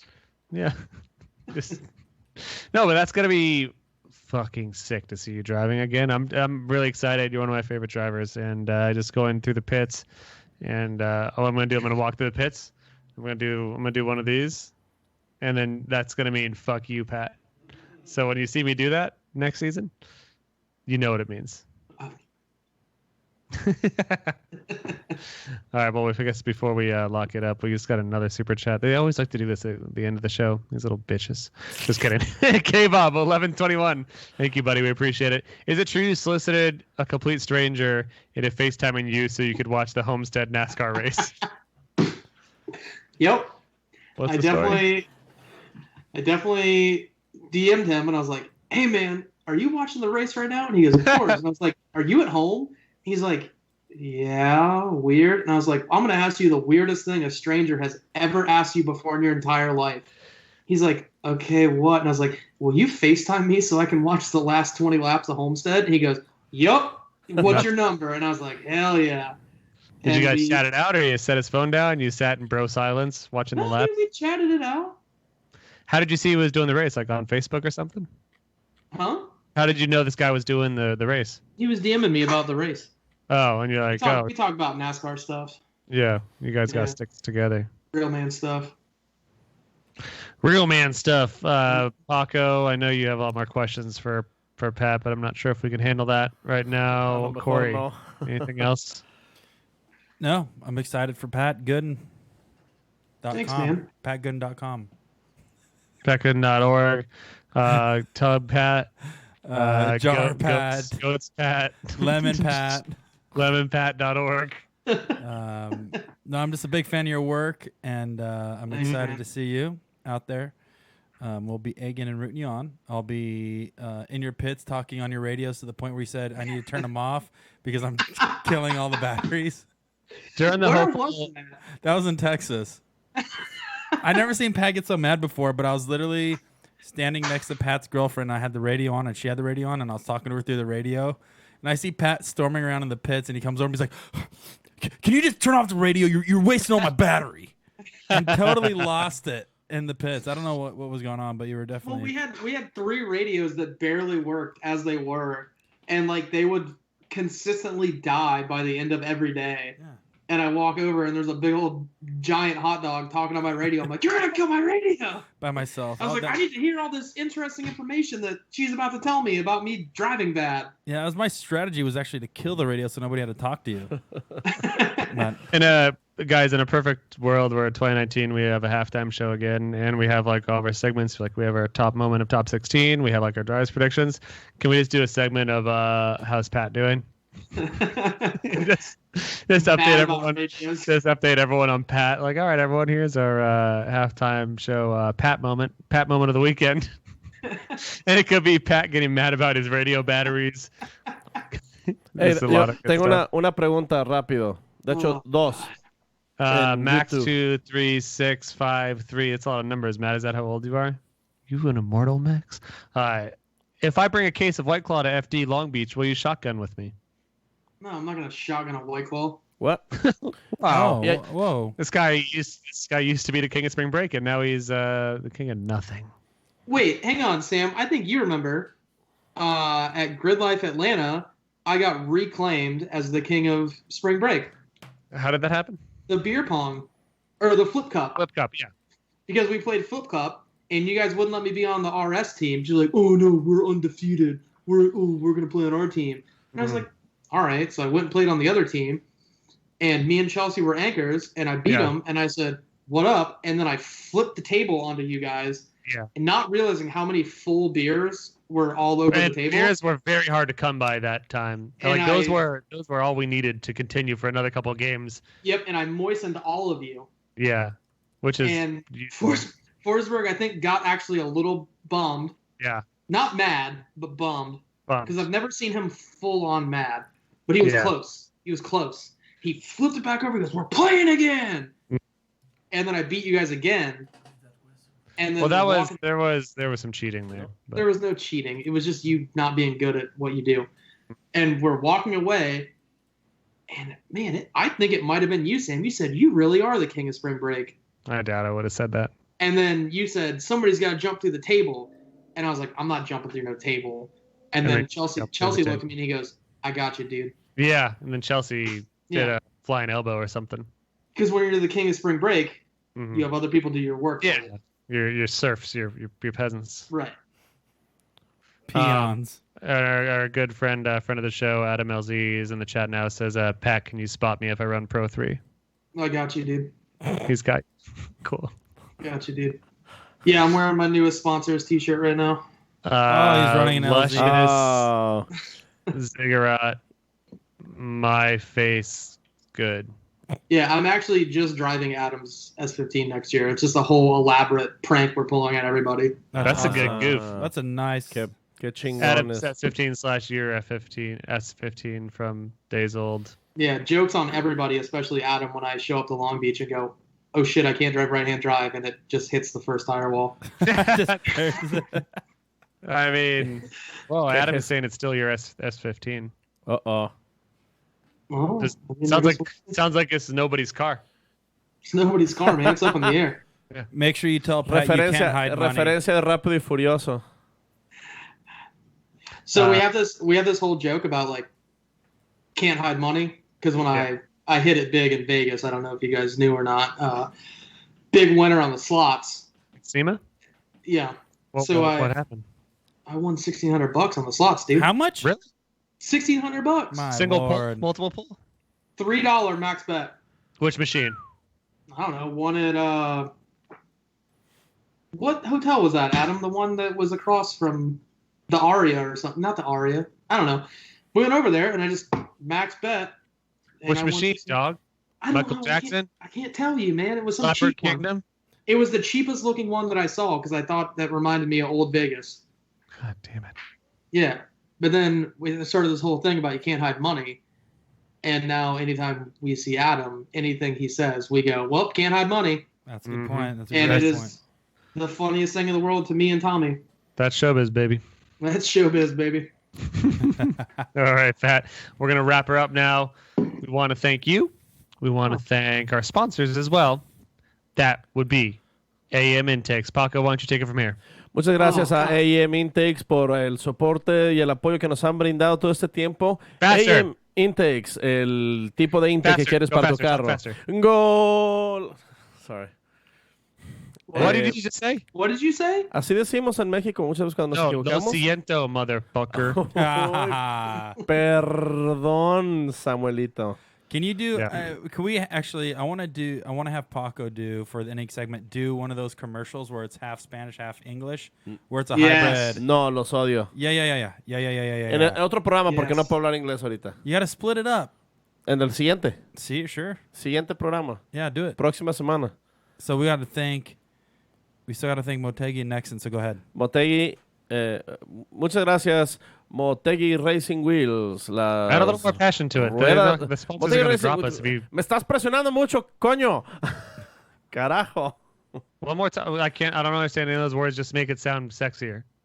Muchas gracias, Motegi Racing. En Yeah. los rines que tú quieres para tu carro. Muchas Yep. gracias a Nexon Tire. Nexon Tire, las llantas que mejor funcionan para el drifting. Yep, Pat that's what I want to hear. Goodin quisiera usar Nexon, pero All no right. puede. All right. Well, that would conclude the show, Pat. Y los Patreon. Oh, thank you, our A Patreon. los gracias, a los Gracias, Patreon. gracias, Sí. Patreon. Patreon, thank you, Donkey Shane. I hope Paco always talks like this from now on. No, por favor, no. All right, Pat. I'm no sure mas. I'll be talking shit to you on the internet pretty soon here. Yeah, it's we not can't gonna wait. take long. Unfortunately. And then we'll look forward to ¿Cómo se llama el episodio de hoy? the name of the episode. Macho Sí. Picchu, man. No, Oh, we already did that one. en vivo con Pat Goodin. Pussy Dog Pat. No, we'll go in the chat about it. We'll talk about it. Gracias. Yep. All right. Bueno. Don't forget to like, subscribe, share, give us 15 stars on Instagram. We're going to be on Friendster, MySpace, Thumpster. dumpsterdiving.org. Live Journal, Exanga. Hot or not. If you can add like a GIF cursor to our live journal, if there's any programmers out there, if you could make like the cursor a GIF, that'd be fine. And that's it. Let's wrap it up. Thanks, everyone. Muchas gracias. And Gracias, Brian. Gracias, Corey. Adiós, Pat. Besos. Adios. Adios. Buenas noches. lo siento. No más. No más. We out? Oh my. No, aún no.